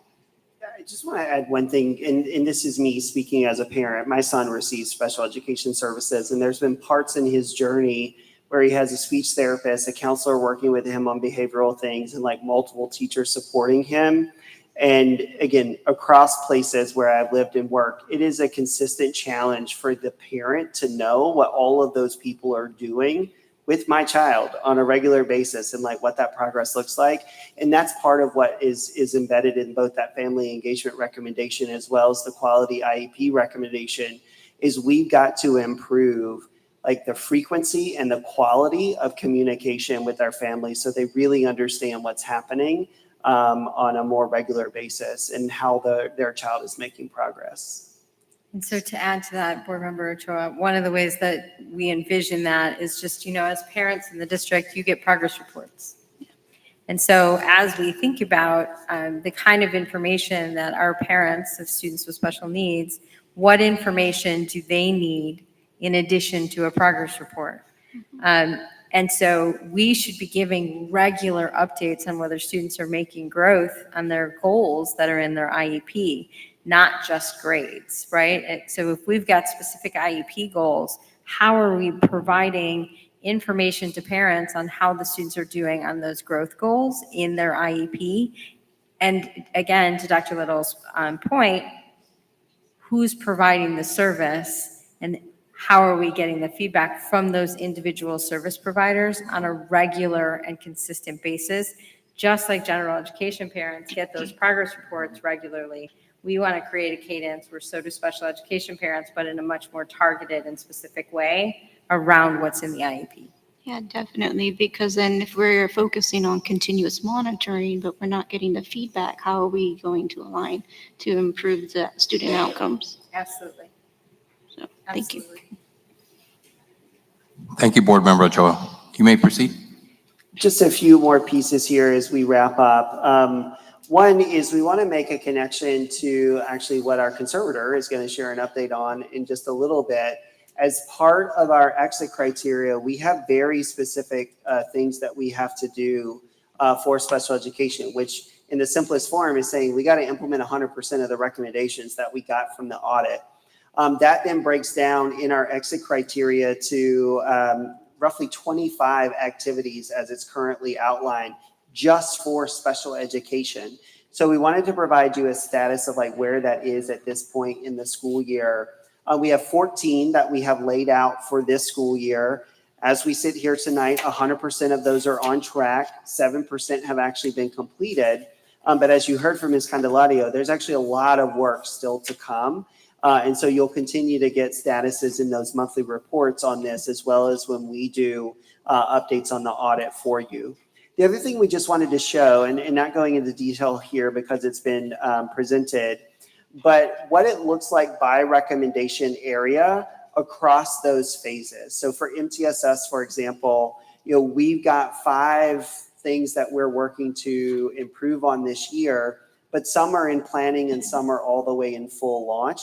That's part of what the team is really having to balance as we go through this work, is really keeping tabs on all of the work underway, but at very different developmental stages in the process for us to get to that 4-year mark with the superintendent's constraint and those constraint progress measures.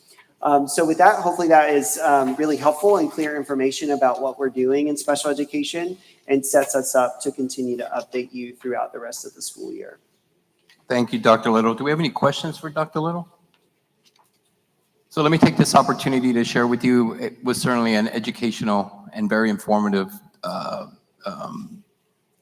item that you guys covered. So I appreciate that. The agenda item that you all did, I was looking forward to it. And I know Dr. Sorensen has a strong passion for individuals with people with disabilities, and I think many of us that are on the board do. So thank you for that. And that's why I reference let us know what the board can do to make sure that we address the needs of not only our instructors, the counselors, but especially the students. Thank you. We Okay. appreciate that. All right. Thank you very much. Appreciate it. Great presentation by both of you. Next item on the agenda is something I always look forward to. Agenda item 9.3, Lone Star Governance Time Use Tracker Report. Joseph? Yes, sir. Another round of good news this evening. I'm happy to bring you our Lone Star Governance Time Use Tracker Report.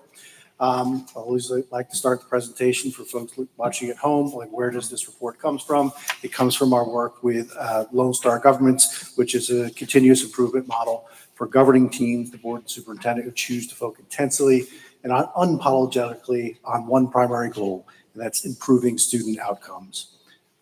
So we measure how our time is spent in our board meetings, on how much time is spent on student outcomes and adult outcomes.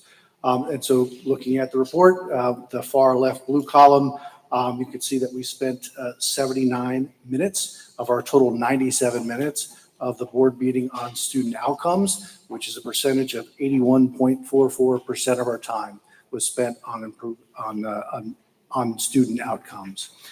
As a reminder, our threshold as part of our board constraints is that 50% of our time is spent on student outcomes. So we've met and exceeded that expectation for the September 10th board meeting. You know, that's awesome news. I'm just curious, can we add some of those minutes to ones that we don't? I was thinking, can we do the carryover? I don't think our conservator will allow that. Wow. Joseph, thank you very much. This is great news. Thank you. Very good news. And I appreciate the fact that we put this as an agenda item at every one of our meetings. I think it's important not only for staff, but those that are viewing, and of course I should say those that are present and those that are viewing know how important this is to the district. And again, that's why we're here. We wanted to focus on those student outcomes, and we wanted to spend as much time on these particular items that would make sure that every one of our students becomes successful. All right. Thank you, Joseph. I appreciate that. Thank you very much. No questions for Joseph before I let him go? No. Okay. Thank you. All right. Our next agenda item is from our conservator, Dr. Barrera. Welcome to South Texas. And again, I'm glad you were able to make it. I know that you've been busy the last couple of days, so thank you for making the trip. Busy in a really good way. Good. So board, in front of you, I added an extra report, basically to compress the long spreadsheets that I was giving you before. Those are still attached, but I just wanted to pull out the most salient pieces.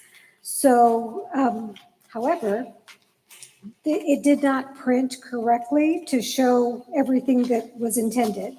So I'll make sure that happens for next month.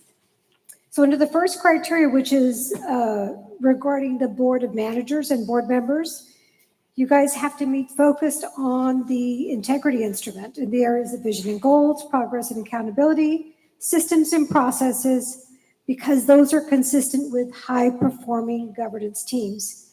So the thing that I wanted to pull out here and let the community know is that on August 2nd, we had a workshop with the board superintendent and the executive cabinet, and we talked about the goals. We revisited goals, goal progress measures, the theory of action, looked at the monitoring calendar and made significant changes to that. And we also started our board operating procedures. And we are continuing to work on board operating procedures, and we hope to finalize them in the October meeting. So we're still in the editing phases with that. And at the bottom, I have that the board has completed 3 of those activities. 5 of them are on track. And that's all we have for you at this point, which is 8 of them. Again, some of them are there for previous issues with previous boards, and we can always add in the future. but I'm very comfortable and confident with the progress that the Board of Managers has made in really becoming a high-performing board because you're focusing on the right things. And so I'm very grateful for that. With exit criteria 2, this deals with business and finance. And so the thing that I want to call out to the community is just to note all this talk about the budget and the tax rate and how we're spending money. La Jolla ISD is investing in the staff, in the students, and all of that is in our future, right? We're fostering a stronger district that values and rewards its employees. And in August, we reported that there was a 4% across the board salary increase. So this was a great thing that the board could offer the district, and all the employees were very, very appreciative of that. And this really reflects the district belief, the board's belief, that every employee's dedication contributes significantly to the district's success and student achievement. And so with this exit criteria, there are none of them that are complete quite yet. We have 22 of those activities that are on track and only 6 that have not yet started. So a lot of work has been done with this area. I recently attended a meeting that Marjit and her team had with the auditors that gave us this report, comprehensive report of all these things that are listed as activities under this criteria. And so there's significant progress being made, but all of these, in order to have many of these activities completed, there's a lot of phases and a lot of steps to the work. So on a monthly basis, we're meeting, we're tracking the progress, and we'll keep you updated as those come along. But those 6 that are not yet started, probably those are the ones that we're not even going to think about until next year. And that's on purpose. We had to look at a schedule that made sense so that it was doable. We don't want to stand up here and tell you we're going to do all this year and then come back and say, well, actually, we didn't get it done. So we're planning strategically and appropriately for that. The final exit criteria deals with all the campuses in the district. We want them to all be rated an overall A to C in the state accountability system. And so that is probably the focus of my work as a conservator. This summer, we had a summit, and the commissioner came and spoke to us, and he said, there might be a dozen reasons that a conservator is placed at a district. The focus, the area that we want you to focus on is on academics, because this is where the meat is, right? This is why we do what we do. We're here to educate students. And so in that, we talked about all the work that had been done in the retreat over the summer.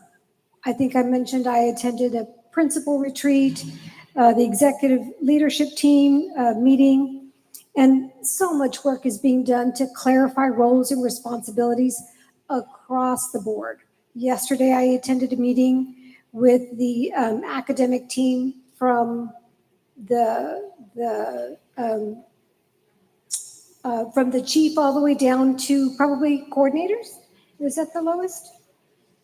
Huh? Executive directors, but all the way down. I mean, you were there as well, is what I meant. So, and all of this is clarifying roles, and this is on purpose. We are creating a system so that this system is going to work so long as everybody knows what their role in this system is. And so in order for us to create this system, we have to have really clear roles and responsibilities. So clear as to there's a certain level of an employee that is responsible for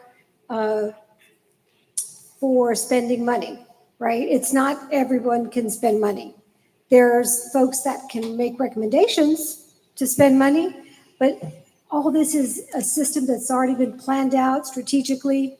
And so it's a lot for folks to learn because it's different.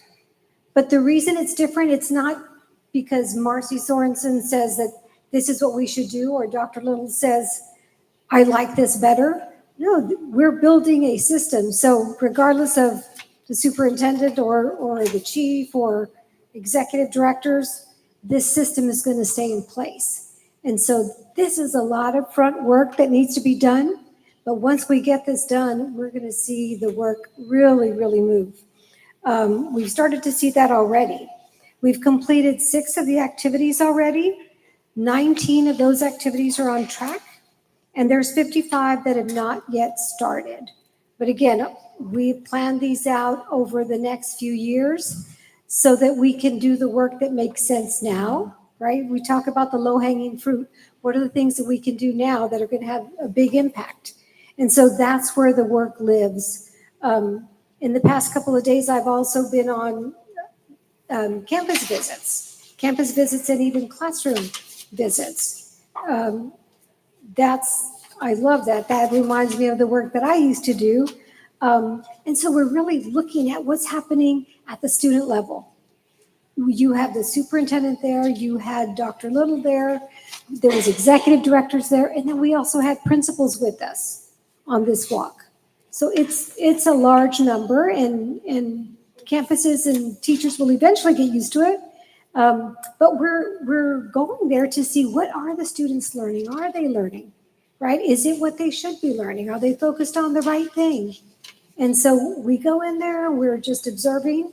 The real power is afterwards, we meet in the hallway or in an adjacent room, and we have a conversation about what we saw. We're calibrating, right? We're want to make sure that we're seeing the same thing and that we're focused on the right thing, right? And the power is in the coaching. So the superintendent is coaching the executive director on coaching principals so that principals can coach teachers. Like I saw that. I just got chills right now. I saw that multiple times. I mean, your superintendent is walking on these walks and not just standing there. Much of the time she's leading and guiding the conversation, but asking questions. Again, this is not Dr. Little or Dr. Sorensen telling anyone what they need to be doing and what they should be doing or what they want to see. They're asking questions. The executive director today was Jody Adair. Let me see if I got the right Jody, right? Jody. She did a phenomenal job as well, coaching around, asking the principals, okay, so how are you going to coach your teacher? We just saw this. This was the feedback that we all gave. What is that going to look like? And that's critical because there's a lot that was said. The point is, we don't want to go and stress the teacher out and say, we noticed all these things, right? We want to make sure that we're giving the teacher actionable steps so that the very next day or the next period, they can implement those and make a big change that's going to have a big impact. And so that's the work that's happening right now in La Jolla that people don't see, and there's probably not any posts about. That's exciting. That's where we're going to see the biggest impact, and that's where we do need to see it. Not in meetings talking about other stuff. We're talking about kids, and we're talking to kids. And so really, really exciting work, and I'm privileged that I'm able to join on some of these visits. But I feel these are a lot, 55 that have not yet started, 19 on track. I have no doubt that this work is going to happen. The practices that the district is implementing now, right? The instructional framework, we saw all of that at the last meeting. What does that mean? What does that look like? These are part of a system, right? This is not an individual preference of somebody. We're not doing things because we've always done it and we don't understand. Everybody in the system is going to understand what they do and why they do it. And so all the things that I've seen over the past 2 days, this is evidence that this work is happening at really, really high levels. And so I have no doubts that we're going to get there, and we'll probably get there before we said we would get there. But again, this is a lot of work and it's going to take time, but I can tell you and the community, the work is happening. The deep work is happening. Does anybody have any questions? Does anyone have any questions, board members, for Dr. Barrera? Comments, remarks? No.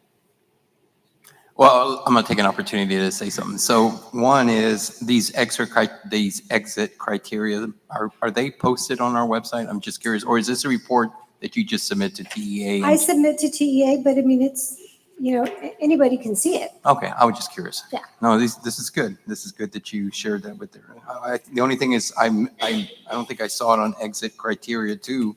And I think Ms. Crespo might be a little concerned with this, but you didn't put the A superior achievement, on the report, right, Ms. Well, Crespo? that's going in September. This Okay, is lagging. okay. This is old. Okay, This is August. I was looking for it, so Yes, that's good. it's already in the September one, sir.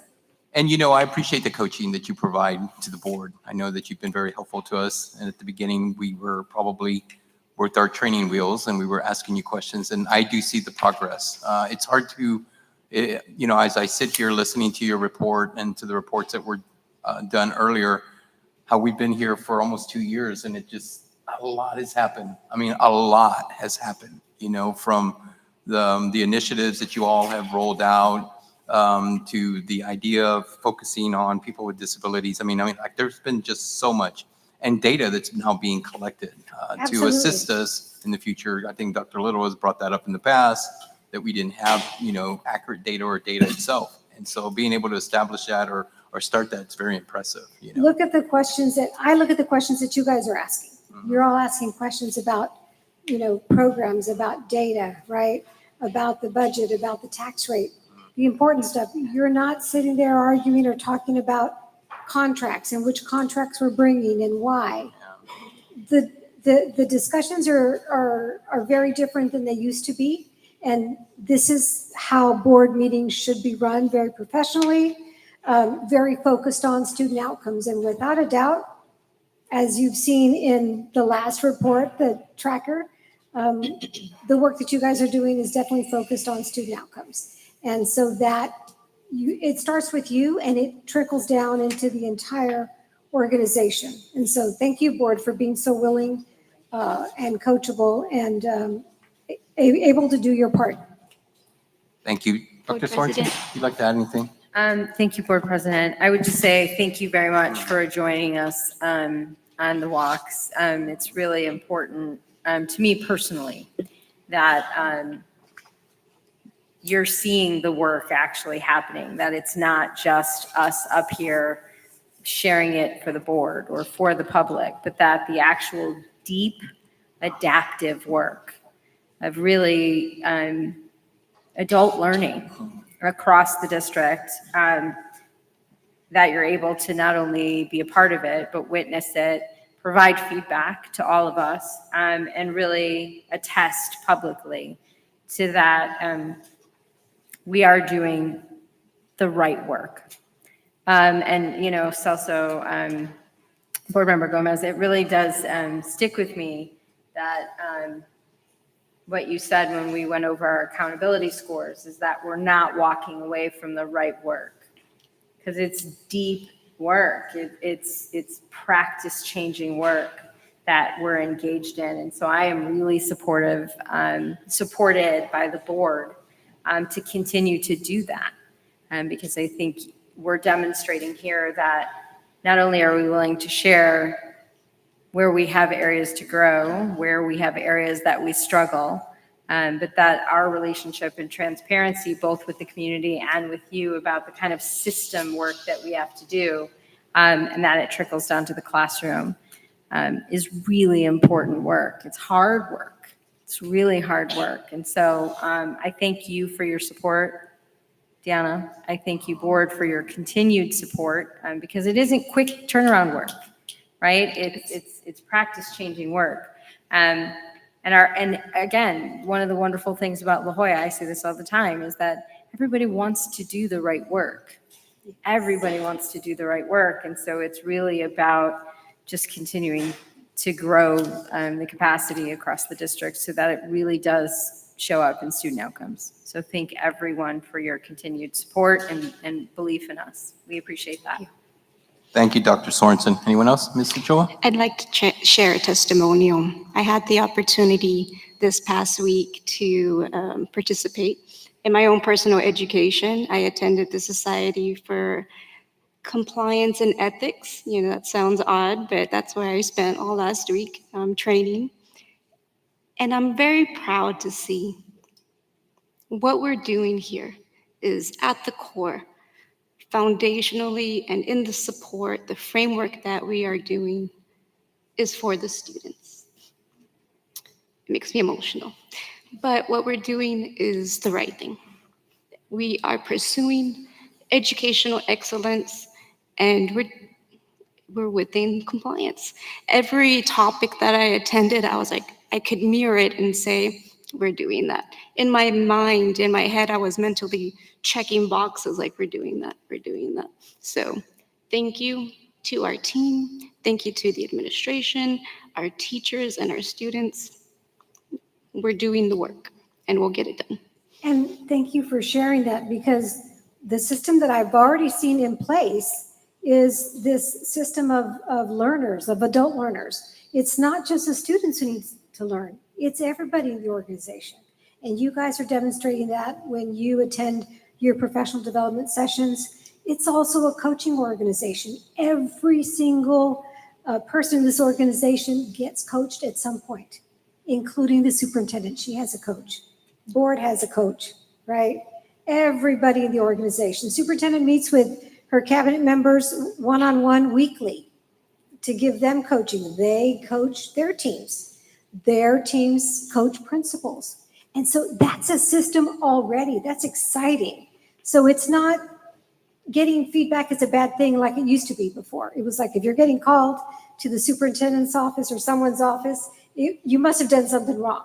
No, it's, hey, let's talk, let's have a conversation.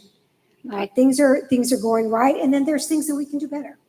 So, And I've seen more engagement from the community, from our teachers. We're receiving the feedback, which is what we want, and we want to have that continue. So thank you.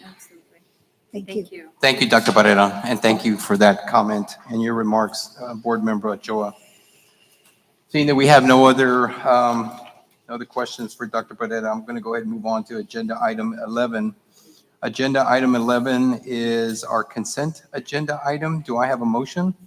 I move to approve the consent agenda. Do I have a second? I second the motion. All in favor signify by saying aye. Aye. All opposed, motion carries. Next agenda is agenda item number 12. This is our, at this time, it is 7:41 PM. We will be going into a closed session under section Texas Government Code 551.001, 551.071, 551.072, 551.074, 551.076, 551.129, and 551.0821 concerning any and all purposes permitted by the act, including but not limited to the sections listed below. We are now going into closed session.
Okay, we are back from closed session, and it is 8:48 PM. Next item on the agenda is 14.1, approval of McAllen ISD Regional School for the Deaf. Do I have a motion? I move to approve item 14.1.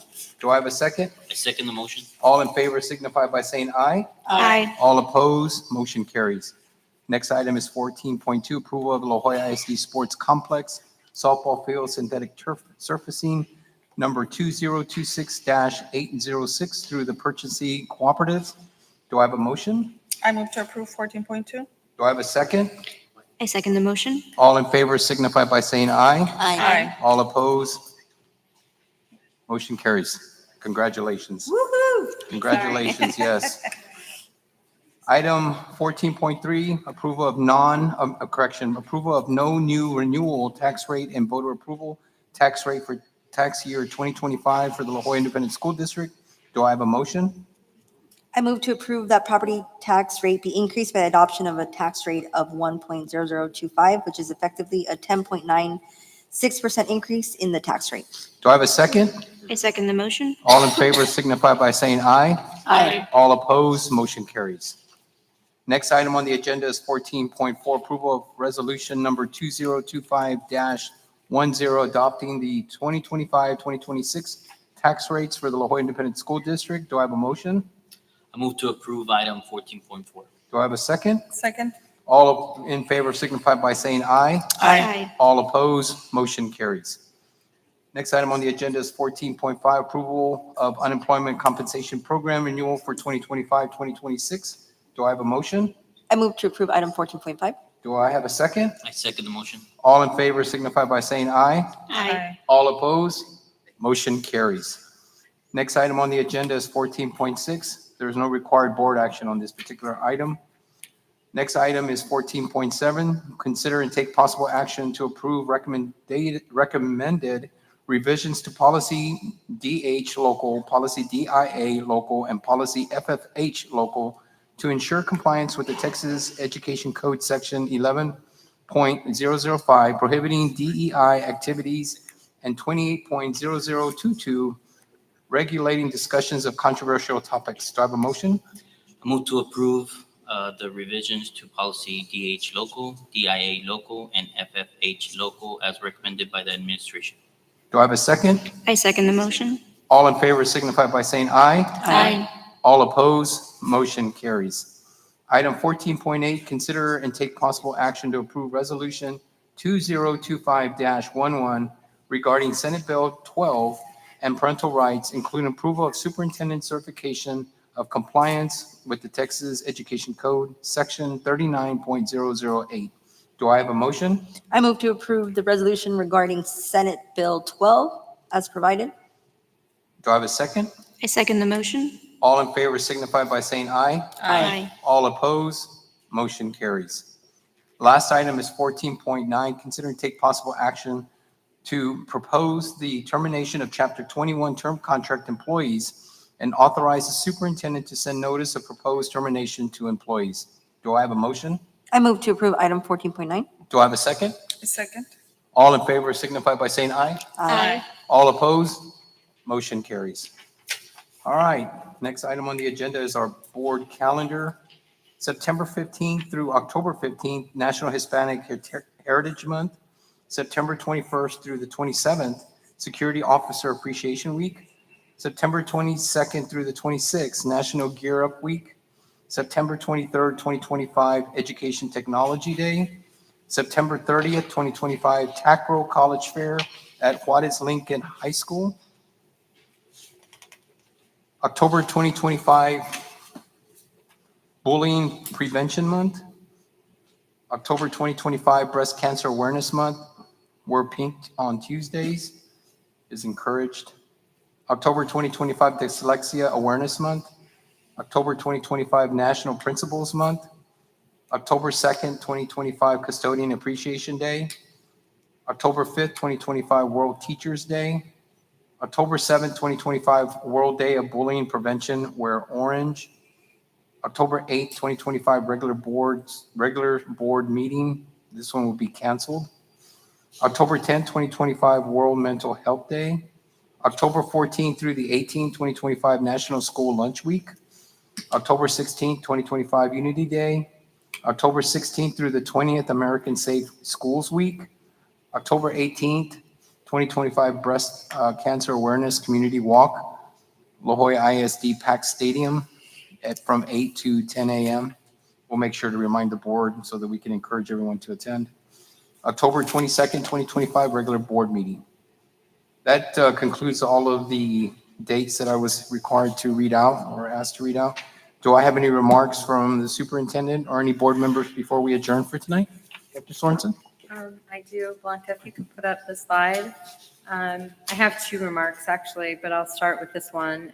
So September 29th, September 30th, October 1st, October 2nd, we're having curriculum nights for our parents and families so that our parents can engage more deeply with our curriculum, with our programs, learn about their student success, and learn how their beginning of the year MAP scores turned out, what first 6 weeks grades look like, and ways to continue to engage in their students' growth, academic achievement, and learn more about programming that is available across our district, as well as supports and everything that the school has to offer.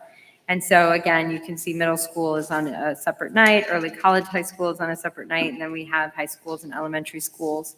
And so we're very excited to be able to do this with our families, with our community, in partnership, specifically as we really continue to work on community, unity, trust, and partnership lifted up from our strategic plan.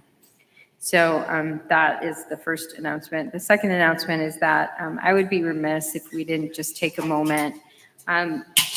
We had a really tough week last week where we lost a student. And so I just really would ask all of us, to hug our kids a little bit tighter and really take a moment, Board President, if we could, for a moment of silence in recognition of the student that we lost from Ann Richards Middle School. That community is still mourning, obviously. The family is obviously devastated. And so as a school district community, I just really wanted to take a moment and honor our student and everyone in her family, to send incredible condolences to them to lose a child. I just can't even imagine what that's like as a mother. And so, Board President, if you would afford us that opportunity. Yes, please. So if we could take this opportunity for a moment of silence for the young man that we lost.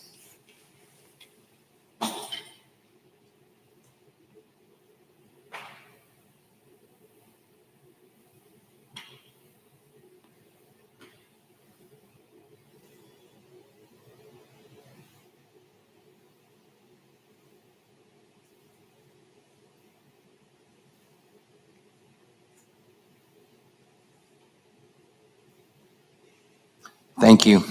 Thank you for that, Dr. Sorensen. That means a lot, not only to the family, but to the whole community for those remarks you just said. And I appreciate you informing us and keeping us abreast of everything that's happening in the district.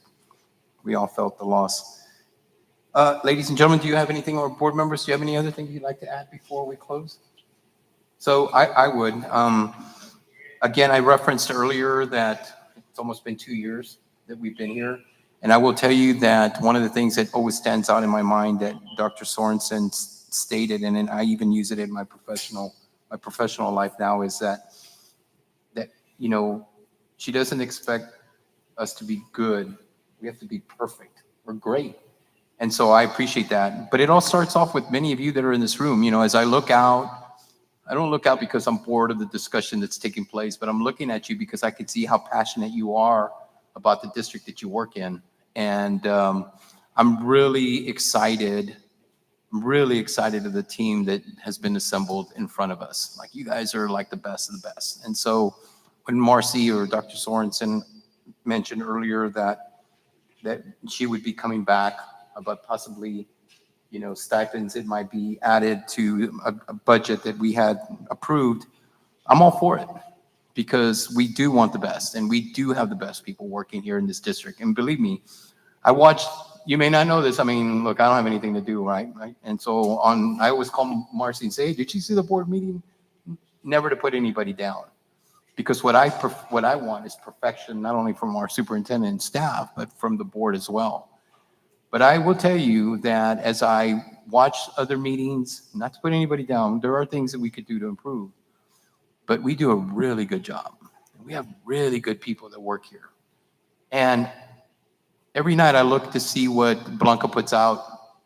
I don't know what you call it. I don't have Instagram. I don't have social media, but I love seeing the things that she puts out when they talk about being at a football game. And I'm still trying to learn all the signs that we have for the mascots. And, you know, Blanca, I'll take this opportunity to share with you how grateful I am to see, you know, what you've done, to expose the community with all the great things that are happening, whether it's a Friday night game or talking about the cheerleaders. And now that you guys are talking about the volleyball team recently, like, it's encouraging. And then also to have the teachers and the bus drivers included in those short clips. I appreciate that. And so I just wanted to take this opportunity to say that even though it's been almost 2 years, the 2 years have gone by really fast. But it's because of people like you that make it possible to make our journey so much easier. And to see Board Member Ochoa, you know, so passionate and so emotional from the dais, from here, talking about her experience and, you know, what she's seen from all of you, that was priceless to me tonight. That was priceless. And so I just wanted to take this opportunity. Again, we know there are great things happening in the school district, and we do also know that there are some challenges we face. But I just want to thank each and every one of you personally, since I don't get to see you personally, for all the great work that you're doing. Believe me, it doesn't go unnoticed. So thank you for that. Thank you. Thank you, sir. So there's nothing else to say or add. I will say, is there a motion to adjourn? I move to adjourn this meeting at 9 o'clock. Do I have a second? Second the motion? All in favor signify by saying aye. Aye. All opposed, motion carries. Ladies and gentlemen, we are adjourned and it is 9 o'clock PM. Sir?